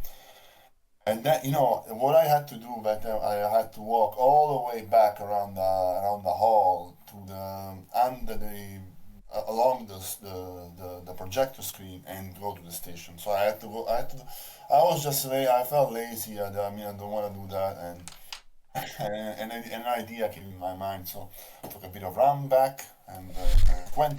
But the thing was, I had the funny bag on my waist, Yep. and that probably constrained me from putting a little more kick on the abs because that's probably what I've needed, some little kicks on the abs to jump a little high. But I jumped not high enough, and my feet I stumbled with my feet on the table, and then and you man, you missed a hell of a roll after that because I rolled like a couple of times on the floor after that. Really? Yeah. And yeah, the camera couldn't catch that, but it wasn't just like me stumbling and just falling over a front with front forward. It was just me falling over, running to my side, and then hitting the floor like a couple of rolls back then and standing up like Yeah. almost like nothing happened. But I was like, oh my god, this time I did it big. This time I did it big. And did you know And there that was Umar was behind that PC when you did that? uh, but not there. I mean, there was no one there. There was no one there. Oh, okay. There was no Well, one. There maybe was no maybe it one was just behind. There was Umar's no one behind the stream or table. I something. know. Yeah. Probably was close by, but it wasn't there for sure. There was no one on the other side. I wouldn't have obviously jumped if there was someone on the other side. Yeah, it's funny. There's a lot of like legendary moments in the EU, specifically the kind of UK scene. I think a lot that revolve around you and stuff. What's the other one? The other clip. I can't remember who it was against. And did you refuse to shake his hand, or he refused to Oh, shake it your was hand? probably mentioning the match against Devil, the Polish guy in the Tekken Tag tournament, doing Lions Den 2, probably that. What's his name? No, Devil, Devil. Yes, yes, that's it. That's the other one that I saw. Um, So I was winning 2-0, but he was first to three, and he just started this comeback, and we got in the end 2-2 to the final match. No, nothing. Before playing this match, I was just you know, however it goes, GG. However it goes, it was a good match. But this guy was like, no. Okay, I was like, no. And when I turn back to the audience, to the audience and say, witnesses, if he loses, shit's on him. And then I lost, and it was like mostly my mistake. I didn't punish some move correctly. It just went how it went, and well, I don't think in unfortunate. that situation I don't think that the actual match matters. I think I think people Mm. remember the emotions more than the the the actual slash line, like the score line. Yeah, but it would have been well, at least for the others. This is from my own perspective. It would have been much more memorable. I had like memorable matches in the past where I won, but I mean, it would obviously have been much more memorable for me if I won. Obviously, I don't know. Sure, sure. But if you notice, that match ended with the uh, at like final round, final bits of energy. I've been noticing this in the past years. I mean, it's it's been a thing that's been spanning across the like something that kept happening across the entire span of my Tekken career. The majority of the matches that I end up with, whether I lose or win, they all end up final round, final bits of energy. All of them, like all of them. I don't know. I Yeah. don't know why. It's a cute detail, and honestly, I don't know if it's me that I'm keep holding back unconsciously, and just when it's time to focus, I focus. I try. It happened everywhere. It happened everywhere. It happened even in Malta last tournament that I had against Momodog, against Noctis. We were at the end, and he won with a great final round, final match. I don't know.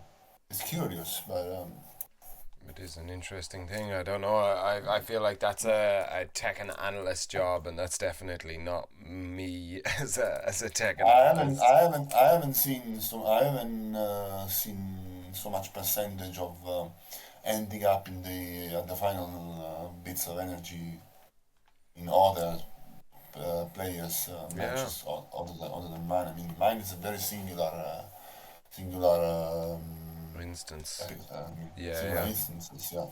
yeah. That's interesting. And like, so obviously you've gotten into trouble before, kind of Sorry. publicly. You've gotten into trouble before publicly. Okay. Do you think that that comes from your character, and that's kind of a like an uh, almost like an overload of the Phantom versus like Danilo, or like what do you think now, reflecting back on the times that that public opinion hadn't been very much on your side? Because we talked during a couple of those things, and I was worried, like, Uh, you mean what happened in the before the pandemic, what made me I don't quite get what your question. I think so. You made some tweets that weren't exactly savory for. Okay. So yeah. Uh, there were a few things colliding, few things coming up. One thing that I was fresh from DS Fighting 19, I think, Mm-hmm. and that was the time that I beaten. Or it was 18. That was the time that I beaten Shelby Mango. Yeah, When yeah. was it? 19, I think. And I felt myself like a little bit elevated because of that. A little bit elevated. I will explain better what I mean. Another thing is I've seen people around Twitter. Twitter is it's been very, very.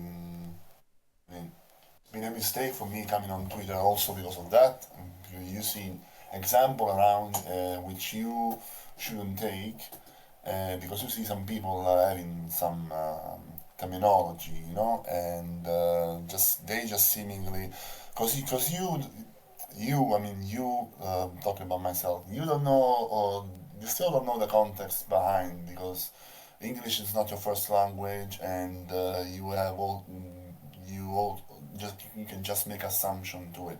So that's another thing, and you see people saying that and just getting away with it, getting their thousands of likes, thousands of retweets whatsoever, and they just seem like um, the scene like going like nothing happened. Oh, I believe it's, sorry, yeah. I'm And not following there. So are you saying that your your first language is obviously Italian and your second language is English, and so when you tweet, there's a lot of maybe just an air of misunderstanding or something, like in you no, because it's you tweet in English. No.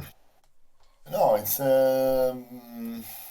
then in Italian some context, some how to say, some way of saying, or I don't say some context that they get different in English. Now I don't want to go into the details, Okay, but okay. There's no problem. so you basically you follow, you go, you see examples around the ones that I mentioned, and it's okay. It's something that you should not say. Um, in that instance, I remember I was also very, very uh, not anger, anger conditioned. I was outraged by the fact that I still couldn't stand really emotionally that the one was basically probably the real main that I ever had, because believe it or not, I won more high level tournaments with Wang than with Raven, for example. You Really? know? Yes, I have to say. So probably because of the combination of tools and moveset that Wang had, I probably found my real main within Wang, and I just realized it too late. I mean, the moveset of Wang was at its apex in Tekken 2. He was slightly weaker in the Tekken 6, but he was at its apex in Tekken Tag 2. Anyway, after that, I was waiting for so long. I was waiting for, I don't know, 5 years, hoping for Wang to return. But then Leroy came, and just that was the time when I don't know. I remember they announced I was waiting for one announcement in the Amsterdam final, the ones that Girlanda won, Mm.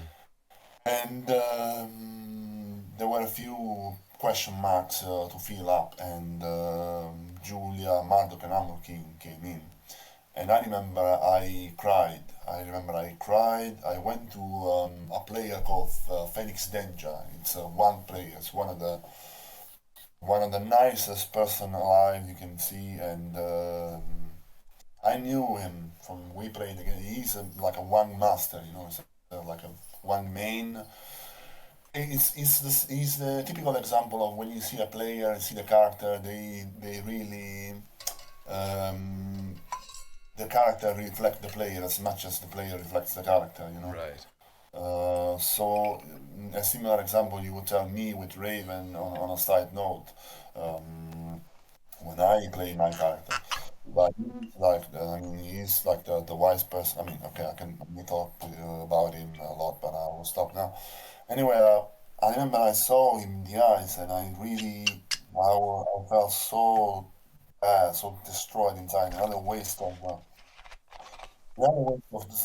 of time, like waiting for a character that hasn't come yet, and God knows when there would have been another announcement for some more character to come, but it was too late. I mean, it was too late for me to start over with a new character, like Mm. if one had ever come in. So I would have still have to wait for God knows how long until the next announcement. But I felt like the chance was wasted, and one would have never returned. And if he did, it was just like 5 years after the game is released. You know, it would have been best if it was after 2 years. You know, after in season one, but it's just point. It was just became pointless. And when Leroy got announced, I saw the. I remember I saw the hands. I even recorded a reaction video about it. I saw the hands hitting the wooden, the wooden, The training dummy thing. Yeah. plaster. So yeah, Raven, Wang is here, Wang is here. And then I said, Leroy, new character. I said, what is this stuff? So it's like I explained this. I explained this to even to Ryan once. This concept. It's like It's like you are a young warrior. You are a young warrior. Let's imagine a scenario like the one with Jack Chan in those old, very old martial art movies. Like Rank Fist. You are a young warrior traveling the world with adventures, fights. Because you're a martial artist. So at some point, you find out you meet your father at some point, and you find out that he's the nicest person you have ever seen in your life.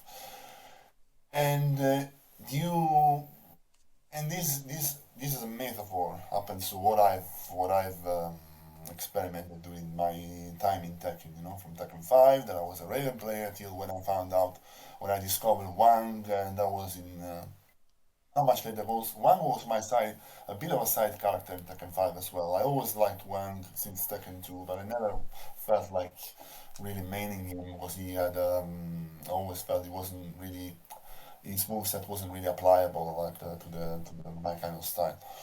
Anyway, so you meet your father. He's the nicest person you've ever seen, you ever met, and together you face and win all the most difficult battles for years to come. And at some point, he decided then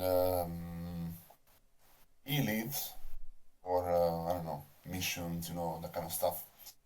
And leaves you alone. You train, you fight, hoping at best, hoping for the day we will come back, and together so that together you will be strong again once more, maybe even stronger than you ever been. And there, that instance applies to Tekken Tag 2 being done, Tekken 7 having been released. One not being in the cast anyway, it's okay. They're gonna release all the characters. They're gonna release all the characters. So you keep fighting with Raven. You mm, um, you deal with the fact that Raven is not Raven anymore, it's Master Raven, that's another detail. Anyway, moveset is there, whatever. And anyway, you move on. You deal with it, you just move on. At some point you know you find out that there is an impostor that came and killed your father and replaced him like an imposter, because this is why exactly what I felt metaphorically happened to me. Like Leroy came and killed Wang, just replaced him with. Wang would have been really really strong in Tekken 7. I would have bet all that I had, but that's really a disappointment that I never really moved on from. And so this colliding with what I explained to you before about the tweets, what I also told you about the fact that I felt like I believe in an elevator state so that I could tweet that thing once and probably get away with it for just once.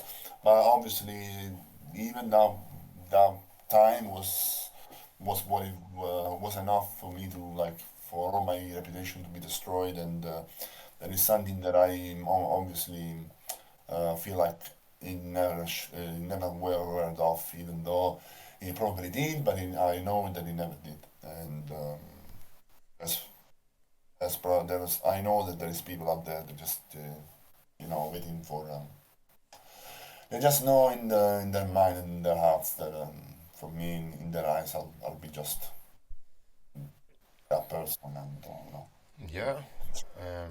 That's uh, unfortunately the way the internet works. Once yeah, you say something, it's very difficult to take it back here. yeah, exactly, especially if you write it, Mm, because as the Latin says, verba volant scripta manent. Say like the words fly, words fly, but what is written remains. that's That's a Latin. that's a really really cool. I, Uh, I want to update my uh, Twitter bio with that right now. yeah, and it happened. I remember it happened one day. Now I'll tell you something. It happened one day at work. Now I work in the hospitality industry. I'm a waiter, and I remember that I had some discussion with a chef once, with one of the junior chefs, and this guy they kept a grudge, and and didn't wasn't talking, but was like talking to me anymore, all this kind of stuff, and I was feeling the negativity, in the air after that Mm, what happened. So, but I moved on because when you are at when you're at work, you don't have to keep things personal. It's just Mm-hmm. professional. Yep. That's what happened. But this guy was keeping it personally, actually. So anyway, I was just moving on from that. I was just working and seeing what happened.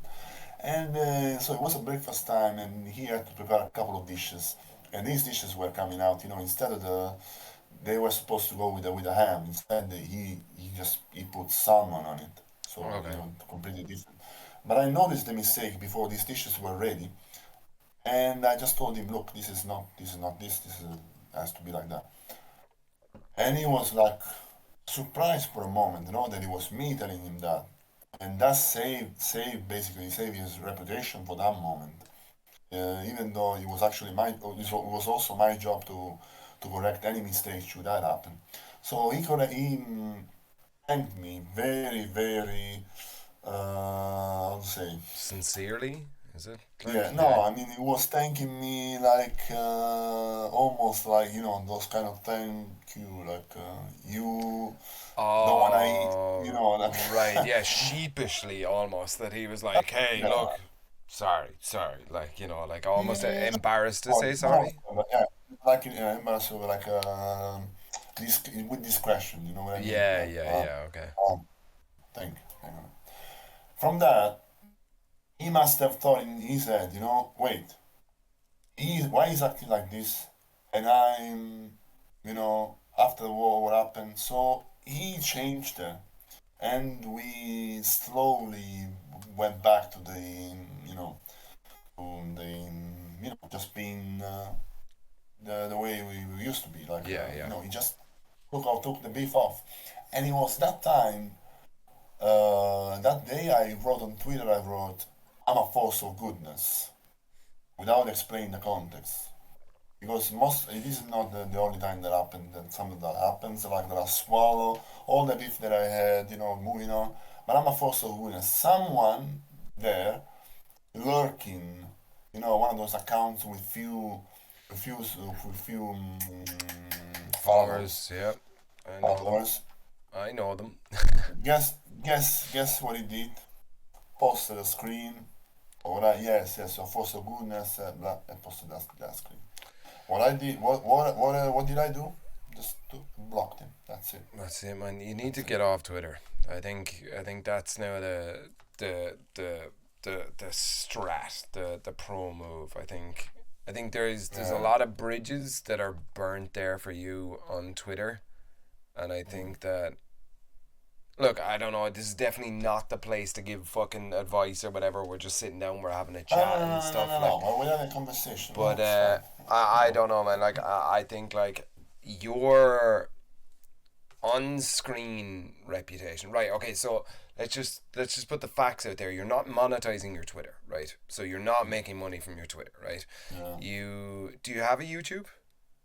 Do you? Yeah, I Okay, have a YouTube channel, but but it's it's not you're not running that like that. Your Twitter is not an advertisement for your YouTube because I followed you on Twitter for the last 5 years basically, right? mm, I've never seen your YouTube. I don't follow your YouTube actually. I must get onto that. But I think that your name carries so much weight in kind of the UK scene and stuff. And from what I've talked about from production managers and all that sort of stuff, and if you feel like for you, you're always going to be that guy that made that fucking tweet, just kill Twitter. You don't lose anything except for the whatever couple of thousand followers that you have. But they're always going to watch you mm, the events that you go to and that sort of stuff. I think now is probably the crunch time for it, and especially for that situation exactly. That you felt good in that moment and you said I am a force for good. And then this shit just get brought back up to mm. and because that comes at you from the screen and that makes Things like that. Sort of. That's not the first time. I'm not saying this the same exact instance happened before, but things like that. It's what reduced me from. Let's say, I remember I keep getting memories from Facebook, Mm. of the times that when I left Italy in 2012 and I came in UK, to pursue my life goals. And I remember I was posting every day, like on a regular basis. I was posting what I was doing, what I all that was coming out of my head. I was posting that, but over the years I started to become more and more private, more and more reserved. And in Twitter, up and up, those posts that or those Facebook posts were looking almost like tweets, like something that you would tweet, something short, something like Mm. direct and everything, just telling everyone what you're doing, and that's it, or what you think. And um, when, especially after what happened, every time I think about something I want to say, and every time I think about something I want to say, I just think not twice, not thrice, four, five, and in the end, I end up not writing it at all, and so this is probably why my page, both my Facebook pages and Twitter page are quite silent, especially except for very, very rare events, very extraordinary things that are happening that I feel like they are worth posting without having a second potential Sure. misunderstanding, and so that's why I Yeah. post. But otherwise, I just don't stress myself, It's No, of best not course, to. and I think you're right, and I think your own mental health is Yeah. super important. I think that should always be for the individual. Priority one is making sure that you can wake up the next day. That should be priority one. I think the word you used, like that, like should never ever be used, and I just want to Yeah, no. like and just because I respect you now, we've had a conversation now, like we've talked a lot before and that sort of shit. I just want to Mm. let you know that I'm not cool with that going on, right? I know. but No one is. but I know. I think I can understand the motivation behind it from what you've explained, that like it was a really rough time for you, whatever was going on outside of fucking video games, I don't know. But what you're equivocating that to is your dad leaving and then an imposter showing up or whatever. I can, not that it's an explanation, but I can almost understand where your headspace was in that time. But the wording that you used was just straight up not good. And I'm sure, look, you've reflected on this. You don't seem like an idiot. I'm sure that you get, like, Mm. in hindsight, that was a bad shout to do, right? Absolutely.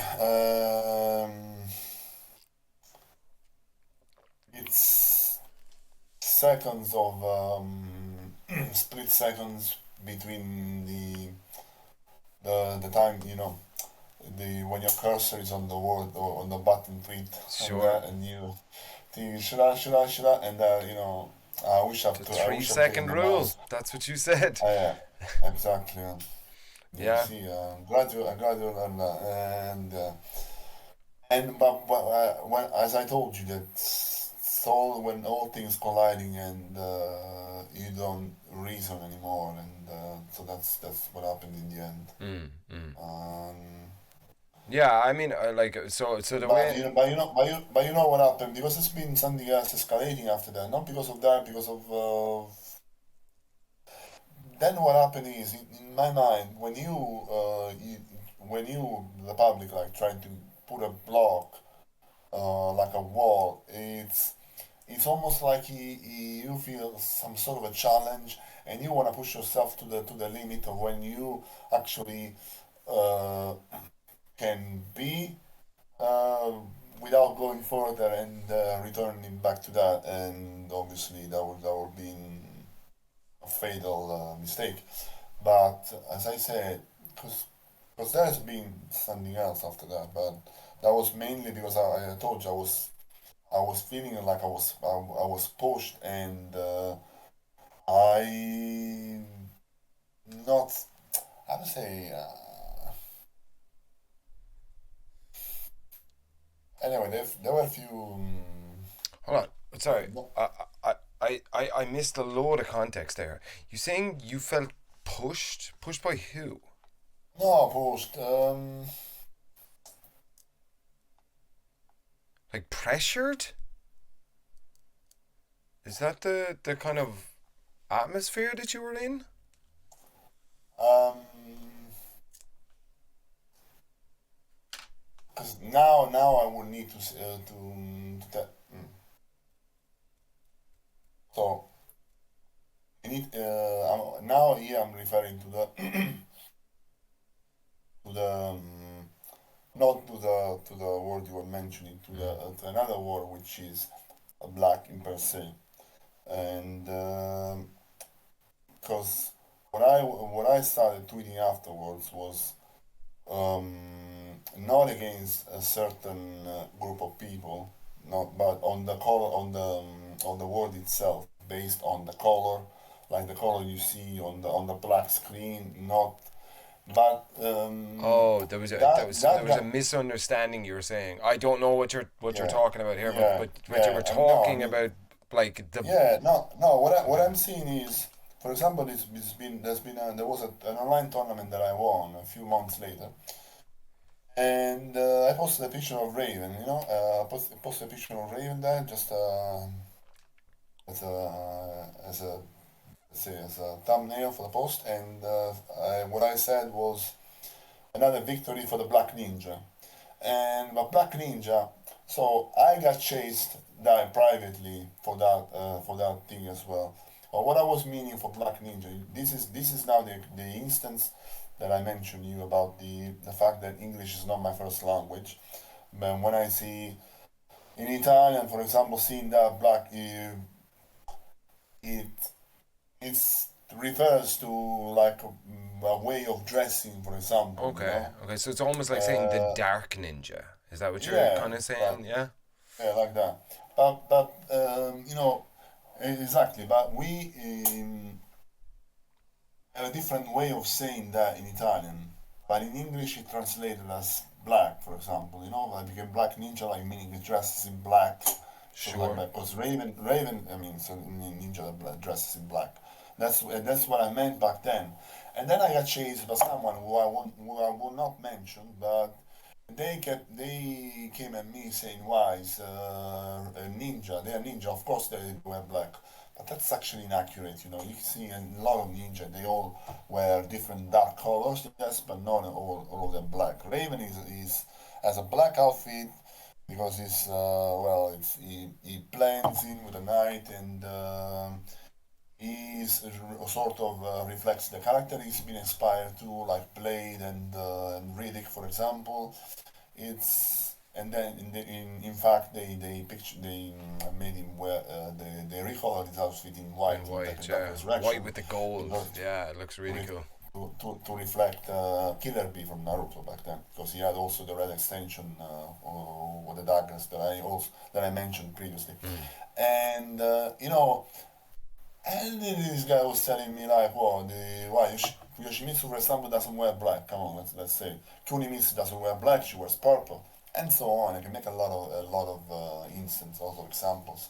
But in that way, in that instance, for example, I got misunderstood for that. So because people came to me prevented with the post with that tweet that I made in the past, so they wanna just like stop me like Mm. right there, um, and so also because of that, I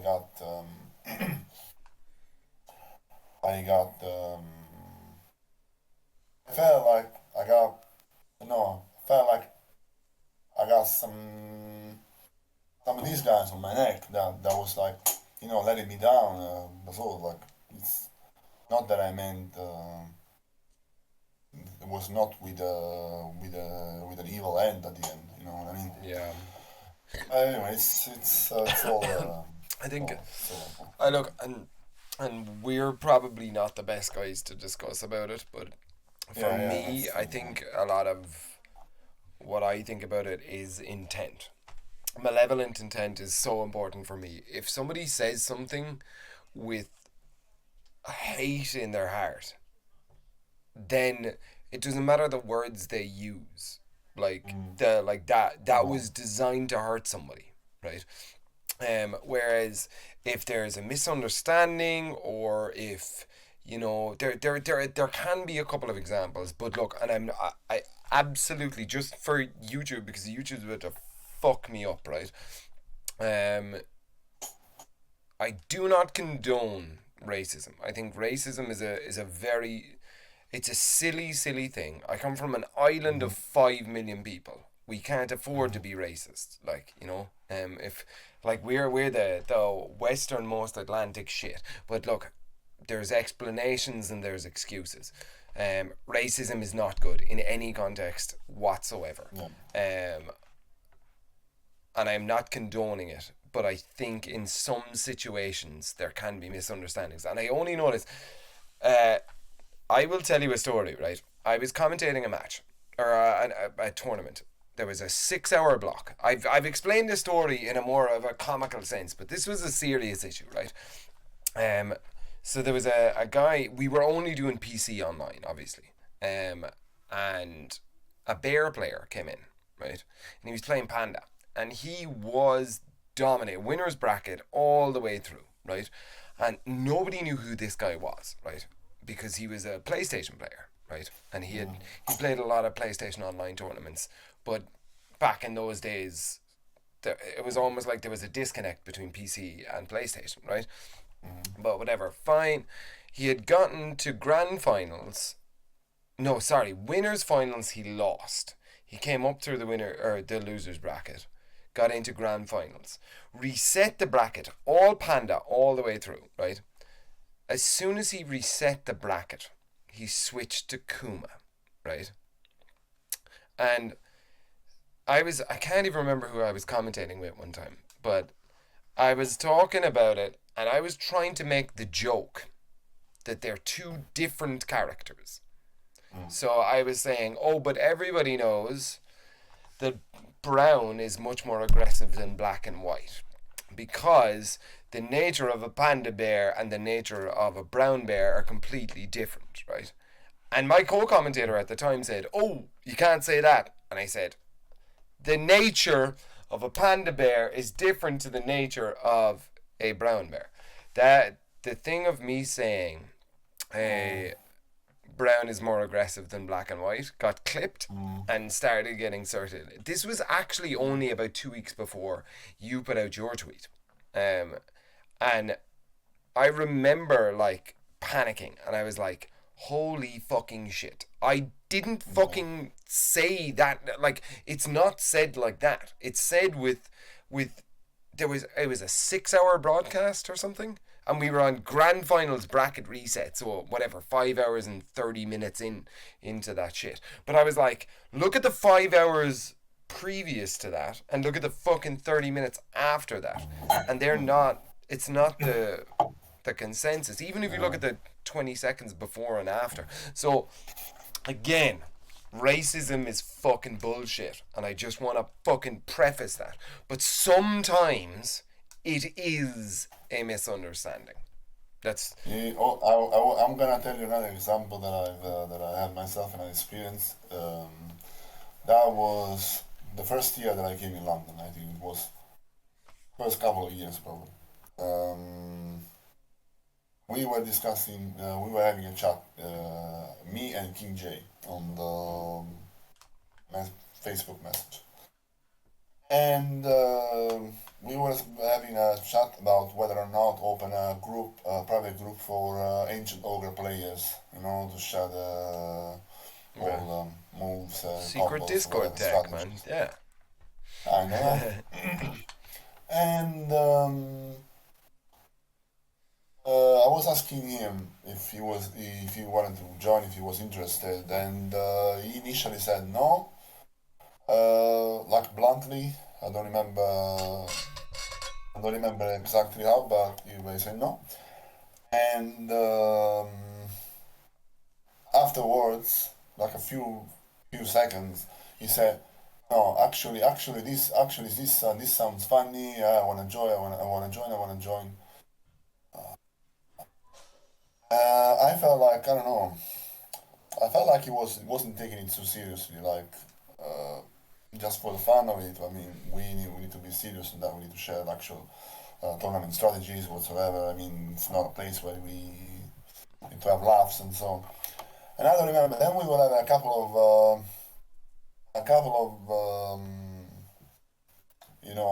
like tennis play, a couple of hits and hits in between each other. And there was something that I didn't like him saying that in the back at the time he was playing Gary as well. And I told him this. I told him, oh, is that so? Okay, then go back to your overloaded banana track. That's what I told him back then. Say that But one you, more time. Just say that but very clearly. What? wait. I told him like meaning of gun. I will explain all the context like now. I told him, go back to your overloaded banana track. You know Are why? you saying Because when overloaded banana track? Yes, I explain you why. I used to read a video game magazine called The Game Machine. Okay. That was when I was a kid. Back then, this thing got stuck into my head. There was a review on Super Street Fighter 2 Turbo and they were explaining characters. There was like a box with characters. And when he came the point to explain Honda, which shares similarities with Ganryu, Honda, the description was heavy, heavy, devastating, damaging, but as slow as an overloaded banana truck.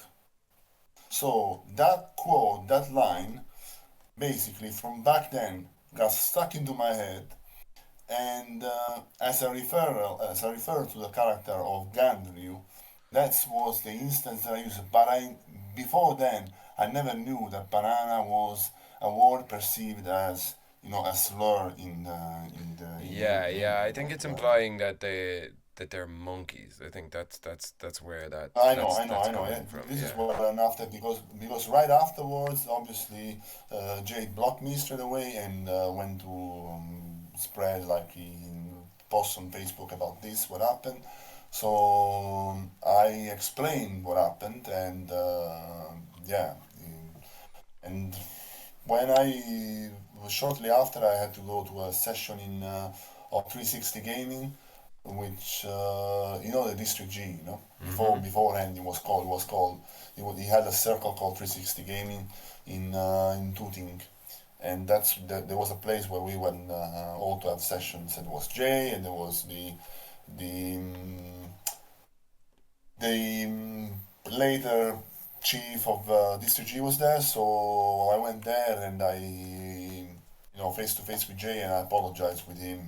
Back then I had no idea that was, but can you imagine what can do single magazine like that and lets you press that button in the most wrong timing ever. Can you Sure. imagine that? I mean, That's what yeah. happened to me. I don't think. I'll be honest. I don't think in that situation it was the magazine's fault. I think that's just an under like a that's a misunderstanding. I think, and like I'm Yeah. tight with Jay.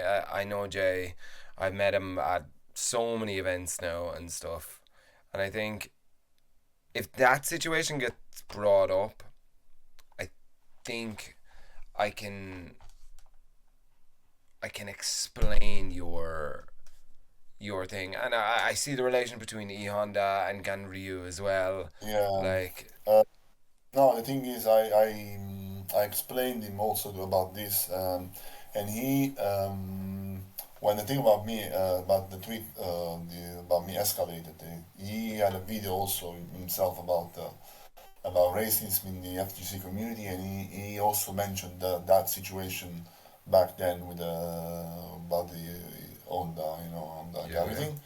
But he was slightly inaccurate. He said that why did you say like that? He said no, Bob because Garfield they're big, they're like a banana. No, I mean that was obviously he didn't mention the magazine thing, and so that was inaccurate. But anyway, that doesn't really go far away from the real thing, and it obviously was a bad, really most wrong time for me to Mm. timing ever to press that Yeah. button. Well, Which I that's didn't know. As I said, I didn't know before that moment. I didn't know that was perceived as a slur because of what you just said. yeah, yeah, yeah. I don't know. There are nuances. But look, I very much enjoy your company here. We are on the 2 hour mark. So do you mind if Okay. we run and take a quick 5 minutes? Hey guys, it's Drift. Thank you for listening. Please remember to All subscribe so you right, don't like the and we episode because are Sam always back forgets. live now. So, of course, I'm here with the Phantom. We were just talking about there and that sort of stuff. Dude, that Tekken 8 trailer for Raven, that That's like it like a looks so sick. a breather of fresh air. I have to say, for Dude, me. with the ghosts, with the noob Cybots coming out of Noob them. side. That's exactly a very nice way to put it. Yeah, feeling less like in a Phantom way that used to be Tekken 6 when the Phantom stuff was at its apex. I'm not talking about Tekken Tag 2, because in Tekken Tag 2, I don't know if you know the story that there was a bag with Raven clones that could crash the game. There was a Yeah, that what? I found out, that I discovered, and I even made a video with it. There's a bug, like actual bug, like a Like a big one, bag? Are you saying a bag? Like, or like a bug, oh, a bug. Sorry, a bug. a Sorry. bug, bug. Sorry, I said bag. It was like a A bag bug. with Raven clones in it. I was like, what? There's a bug with Raven clones that if used in some way, it can crash the game, and the only thing you have to do is restart the console manually to. Oh wow! Like Uh, totally soft lock the game. Like yeah, wow. yeah, Damn man. Raven clones were kind of similar as they are now. You see in the Tekken 8 trailer, Mm. except now they have different colors. One is yellow, one is blue. I noticed. I don't know if that's actually a way to suggest the opponent that is s- one kind of a parry that's another kind Yeah. of move probably. What I Yeah, saw from it was that if he was in heat, the clones changed color. could be could be. Anyway, Tekken 6 they were all blinking like actual phantom Yeah, yeah. clones. That was so cool about the character itself. And now they look more, as you said, more like Noob Saibot-ish Mm-hmm. than But that rather thing, than I thought it was Phantom. so cool that like, do you know? Because you know the combo path. So it's like Mm. the big launch, and then you just see Raven like go down, and the clone just comes out and hits that move Yeah, that you're expecting to be Raven jumping up and like hitting them or whatever, but like it just comes out as a clone. I thought that like graphically was just such a cool idea, like that they're obviously going more into the kind of fantasy ninja if realm, it, like did you say fantasy with a yeah. PH? Fantasy. Fantasy, I like that, fantasy. Anyway, Yeah, I was skeptical about the whole game because all the trailers were portraying other characters were actually showing almost the Tekken 7 play style with some obviously the new mechanics the in heat place. and stuff. Yeah, And yeah. by Raven, man, Raven looks like a game changer. Looks like a completely new character from I don't know another dimension, like completely different from other characters. It's nothing like doesn't look like anything Master Raven was and or is, should I say, still. um, and this brings me back to the time to the time where I saw Raven for the first time, and I wanted to expand the character on my own because it was a surprise. So now this feels exactly like back then. This Nice.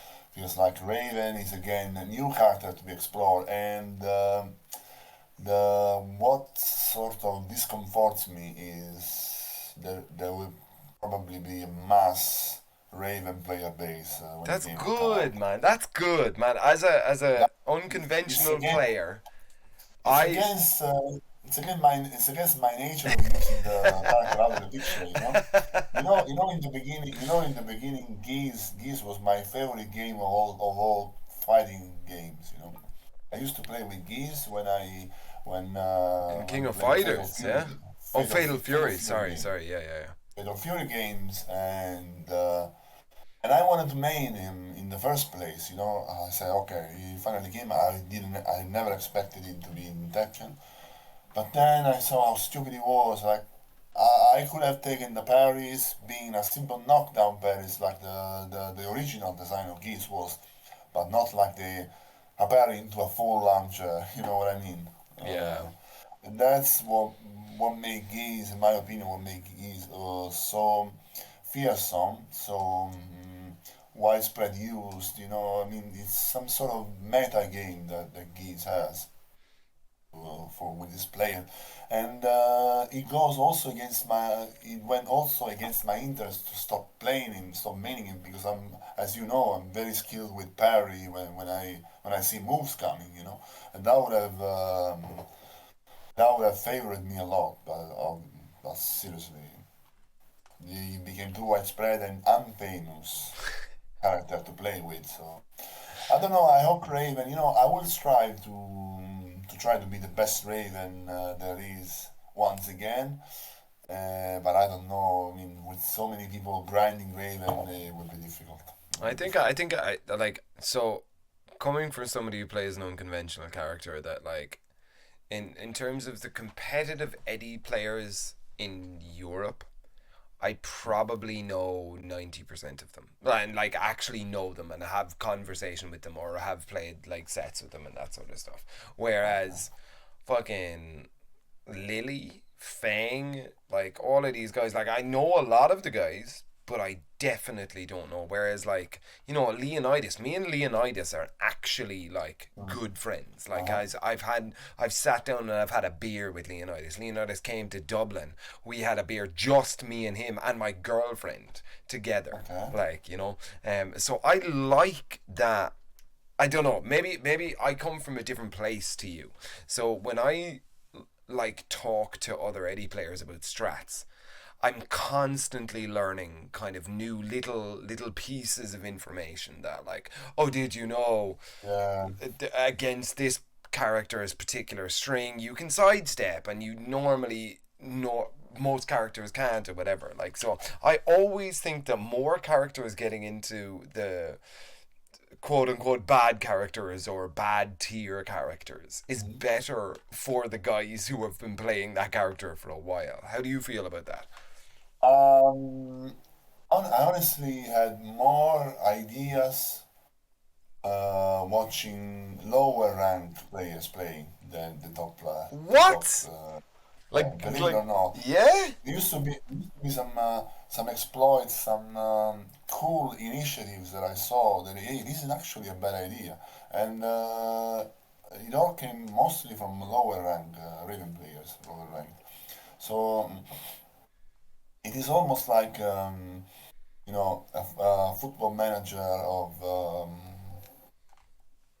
top ranking team going local football team and watching them. That kind of a situation, kind of instances.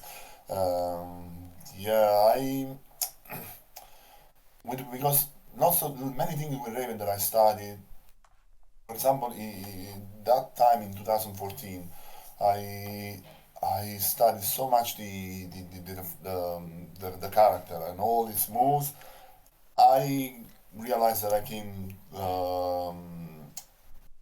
hit the ceiling and I had to find a way to get out of the roof. Okay. How did I do that? By studying the frame list.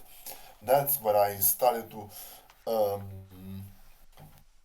I mean, I wasn't ignorant. I knew the frame list, but most of Raven move back then were -9 on block. So Raven is more of a character of you need to exploit the movement of Mm, fundamentals and yeah, movement most of all. That's a key factor with Tishmon's play, for example, for Tishmon's gameplay. right. But at that point, I had to look for some clues on the frame list. For example, I noticed there were some moves back turn, they were leading Raven at +8. And I knew that a back turn 1, the punch from Raven, back turn 1 is 8 frames. So I started to use that kind of math. I started working with math. And that's when I pushed my game even further. I leveled up even further, and that made me. The week after, I won the Berlin Tekken Clash 2014. That time, Damn. yeah, I had clues. They were taking everyone by surprise. Again, surprise factor. Yeah, yeah. And Dude, yeah, Berlin Tekken Clash just hit me up today before we started this podcast. Actually, Drift, my editor, if the Berlin Tekken Clash announcement hasn't been made that I'm commentating it yet, edit this part out. But yeah, they literally just hit me up today and asked would I commentate. oh, I've never done BTC, and I'm really excited to do it. yeah, this year, unfortunately, I decided to stay away from events. I wanted to focus more holiday time with my family. That's why I traveled Right. in Italy. But Do you have a wife? Do you have uh, kids? no, no, I'm single. No, Nice. I'm single. I'm just talking about my family back in Italy. Ah, right. Go and see Okay. them. Are you Go going see my to? sister, my brothers, and their sons. Are you going to Naples in December? Or No, no, October. Sorry, September. What? no, as I said, I would not travel. I haven't, and I would not travel to any other events this year. No. The only one that I've been to was Amsterdam final. It was February. That was the only one that I thought, for this year. I got basically, frankly, I got fed up of Tekken 7. It's been around for too long. I got fed up of the game. I'm Yeah. even surprised. I'd be surprised they were still having like all organizing still yet another world tour. Even though it feels kind of that is like it's wearing off. You know what I mean? It's like I don't know. Yeah.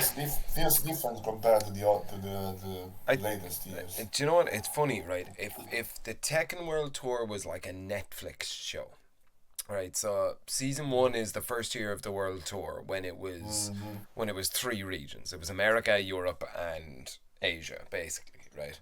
And then they kept adding more characters to it. Do you know, like, so Uh-huh. stuff like, do you know, like Germany and stuff, and like, I mean, Sephi Black was always kind of there, but like now there's Sephi, Tetsu, Dombili, like, Yeah. there were these I want different, actually. like, and then obviously Pakistan came in as the Yeah, Pakistan big. came in on season 3, and it was That's what I'm a saying, big yeah. upset. But like, if you think about it like a Netflix show, now we're getting that there has to be some explosion here at the end, or else it was not. Like the last two seasons weren't worth it. Like unless something happens where if Madagascar comes up, if Ivory Coast comes up, now that would be the fucking huge explosion right now, like, and there are some really, really good players down there. But if they come up, that will put such a nice cap on the whole Tekken 7 story that you're like, Wow. right at the end, it was somebody that we never thought, the real killer was actually the Yeah. gardener the whole time, like, Yeah, yeah, yeah, like in that old murder mystery plot, murder, like, yeah. but yeah, I love the story that Tekken 7, because I came into Tekken 7 as a spectator, like that I was like into Tekken 6 and Tag 2 right at the end of that life cycle. But it wasn't like, even if you YouTubed it, you maybe got like Evo or you know the King of Iron Fist finals or whatever the actual thing is. So then when 7 happened, and basically Fergus is the reason that I learned about esports, like that I was like, wait, there's a guy from Ireland that's where I'm from, like, and then I saw him going to like NorCal Strong Style and shit, like, and I was like, wait a fucking minute. So I got in like season 1 and season 2 basically of the world tour. I had nothing to do with it. Like, and then I started commentating, and now like I got to commentate the world finals, and I'm like, now I'm a part of the world tour. Like it's fucking crazy. So I really, really hope the ending is exactly what I imagined. That like some crazy shit Yeah. happens. You know? Well, we'll see. Maybe we haven't seen the whole of it. Maybe, yeah, who knows? Who Anyway, knows? it's next year. I'll probably jump back. I wanna jump back in the mix, and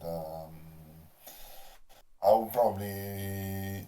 Who knows? I will probably travel to US as well. I've never been there for a tournament. Yeah. Last time I've been to New York, it was a very singular situation because I went to New York for the first time outside Europe. I went to New York for a week to see the city, but not to see the city's landmarks. Believe it or not, I was playing this MMORPG game called The Division. The Division, yeah. Yeah. And believe it or not, I went to New York because of that. I wanted to explore the landmarks in the game because the game was reproducing What? Lower Manhattan, not Lower Manhattan, but that's part of Manhattan very loyally and obviously downscaled. But the landmarks were there, the buildings were there, everything was there. I made a very, very huge Facebook album about it, or take a picture and say, this is when this happens. But you go inside the buildings and you see the same levels there that are in the game. So I say, no, this is when we open the door, the leads to the boss, What? That's so So, cool. That's such a cool experience, man. oh, I went to New York because of that. I didn't see, maybe I didn't go to the State of Liberty, I didn't go to Central Park. I just went into the rubbish places because they remind me of the level in the game. Like the main hub for the buses. Yeah, They yeah. travel from Manhattan to New Jersey. That was one of the levels that you do a raid, one of the most difficult levels. So I went there and I said, this is where the level starts, and you actually see the same exact place in reality as you see in the game. That's so You know cool, that man. that was fucking cool. Columbus Circle and what another raid is next to Central Park. So and I went there casually. There was a tournament happening there, and I saw in Bryant Park, in one of the Central Parks, I met Spider, Kane, and Uma, and Really? the other Yeah? guys that were there. Yeah, yeah. Just And that's randomly. and that was so because of them, I think that I learned that the Koreans and Fighting Jam were having that session in the apartment. That's why I went there. That Yeah, yeah, yeah. they invited me at the 17th God, floor. that's such a So cool. that's another story. So yeah, I saw those guys there. You see, that was pure coincidence. Yeah. In millions of places in the world and millions of places in the Tekken, faces. Tekken will bring you to Second, those places, dude. you Like, know, and another similar instance, I need to say, there was a friend from the northern Italy community, Raziel, his nickname is, which I greet, and he came to London. He tried to move to London, um, and he left after a few months. But I remember him telling me that he came in London, so we met in Piccadilly, and we had our evenings, we had our good time, and then okay, bye bye, see you later. And I remember, I think it was maybe the week after, or I was going in Bethnal Green, which is I know Bethnal Green. west. My brother lives in Bethnal Green. Oh wow! And it was I went there from some business of mine, and I was walking in the evening. I was going back to the tube station. At some point, I hear the phantom.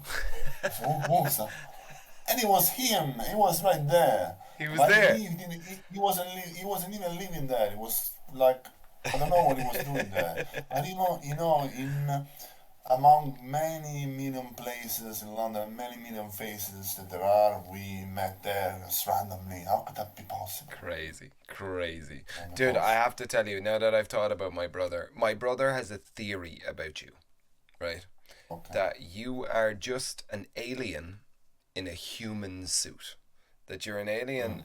who has just possessed the body of a person and you do all of these things because of what you see on the internet, and you're like, okay, I play a ninja character in the game, I will now be a ninja in real life. So I think I'm gonna ask you, and as a Fuzzy Guard exclusive, you have to tell me, are you an alien or not? No, I'm not an alien. You're I'm not the an phone alien. phone. I'm the phone phone. I absolutely love that, man.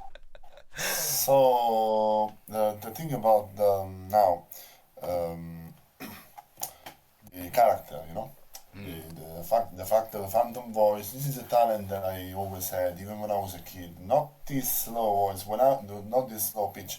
When I was a kid, I would actually go high pitch as you wouldn't never expect. Yeah? Which now, You which say, by I grow, am the by growing up, Phantom! by I could say that, but actually, but the more. Uh, the phantom. Yeah, I can. But that's more like I mean, anyone can do that. Come on. It's not just it's not just radio. I remember when I was playing Gigas and all the characters I forgot, and ended up posing like them. There was this even in DR. I don't remember how and why. And there was this guy. This this guy was a Raven player himself, and he told me, "No, because you change, you switch body according to the character you play." That was actually a thing because I was doing. Oh yeah, I was doing jack poses and voices, all sort of, it's all about the passion that I want to put into it. Yeah, It yeah. doesn't matter if it's Raven or not. It's or the Phantom. It's the game more than that. And yeah. Yeah. Um, so imagine, for example, imagine that. Imagine that I will use this voice in a tournament, in commentary, or in an Damn! interview. Dude! Imagine that. Imagine that. Imagine how my YouTube channel could lift up, or streaming on Twitch can be. People like you maybe wanna come in because of the acting and all, even though it requires slight effort, not too much, but. Yeah, I never wanted How to do you do, apply how are myself, you even though doing that? it takes. In your voice, how are you doing that? Is everything forcing I am the front? It does it come from the back of your neck or the back of your What nose? what do you experience? Because I really honestly cannot tell. But what So do you I experience? actually love people doing voices and stuff. So this is a really, really interesting thing. What it sounds like to me is it's coming from the back of your nose when you say I am the phantom or whatever. Like, oh sorry, when you say. Whereas if I was doing that, I would just open my neck and say I Mm, am the phantom. You I see don't that know. noise right there sounds like it comes out of your Yeah. nose. Yes, actually, it's even now that I've noticed it. Yeah, it's like I'm plugging this internal Yeah, yeah, yeah. conduit. The way to find out is if you hold your nose, can you do that voice? I I mean, think so. you still can, like, Probably. so, Tom, um, Tom. Yeah, I think so. yeah, yeah, Could be that the reason for. yeah, but, Uh, I can go even lower and lower. It's yeah. in event. I used to do some voice acting in the past. Get out of here, really? But very nothing like paid or sponsored, just personal because my secondary genre, say game genre is RTS, is real time Yeah, strategy yeah, yeah, games, of course. such as Civilization Warcraft and 6 and, Starcraft. Very even though I'm very selective on that page as well. Like I stick to just some products like Warcraft, Starcraft, or Command and Conquer, or mm. I used Do you to. remember the live action, like the FMVs for, not What? StarCraft, it was, Red something. It was a PS1 game. Red Alert. Red Alert. Yeah, that RTS game, and you had like a general Yeah. come in with he had a beret on. He was like, "We need to Yeah. save all of these Marines," Yeah, I and know. stuff.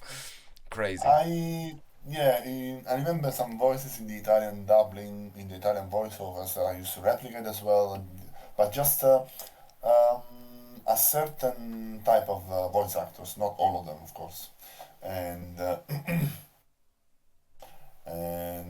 Raven, for example, is an example that I can do. I can do. Yeah, For dude. example, I can do Raven's voice, but there are some instances when Raven in Tekken 6 campaign that he says like when he's holding Nancy and he's talking to Lars, he says you have a greater purpose, go, that kind of thing.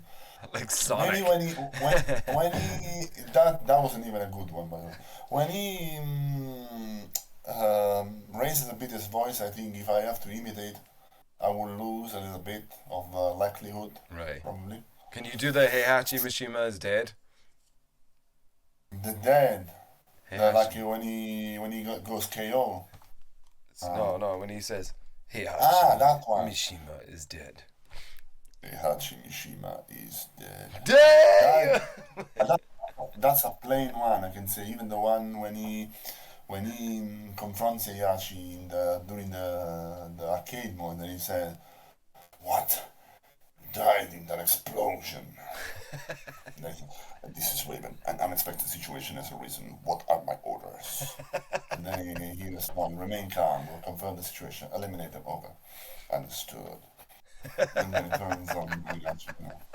So cool. Also, there are some instances in tournaments where I see some, or joke-free, of course, some opponents like I don't know if you remember that in Malta there was that moment when Sefi Black went to Momodov to give him some suggestion, and I was like, that. I just had the glare.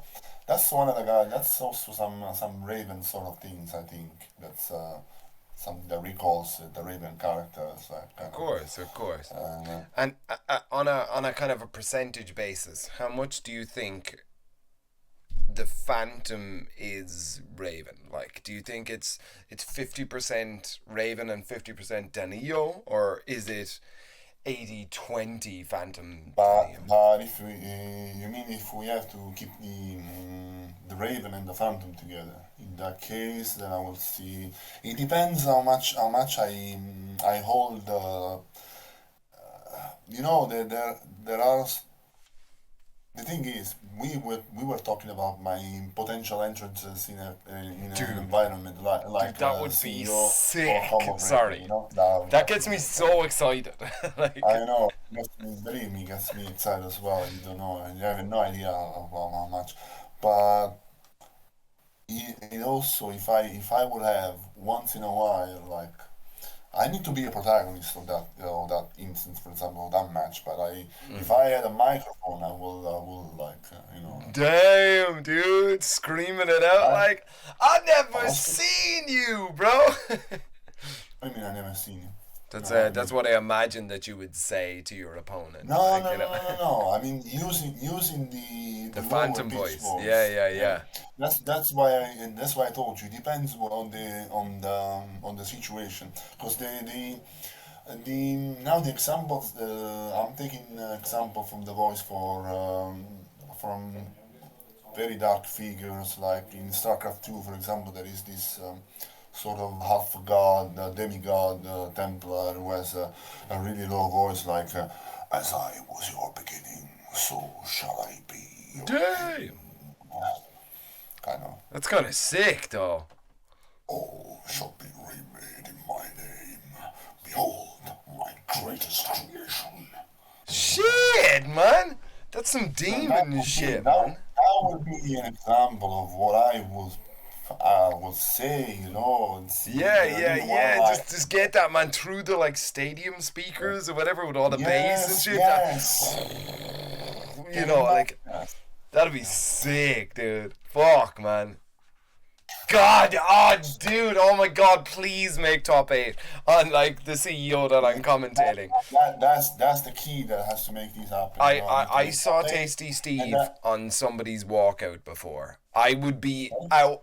Tasty Steve did a walkout with one of the players. I can't remember who it was. Was it Anakin or something?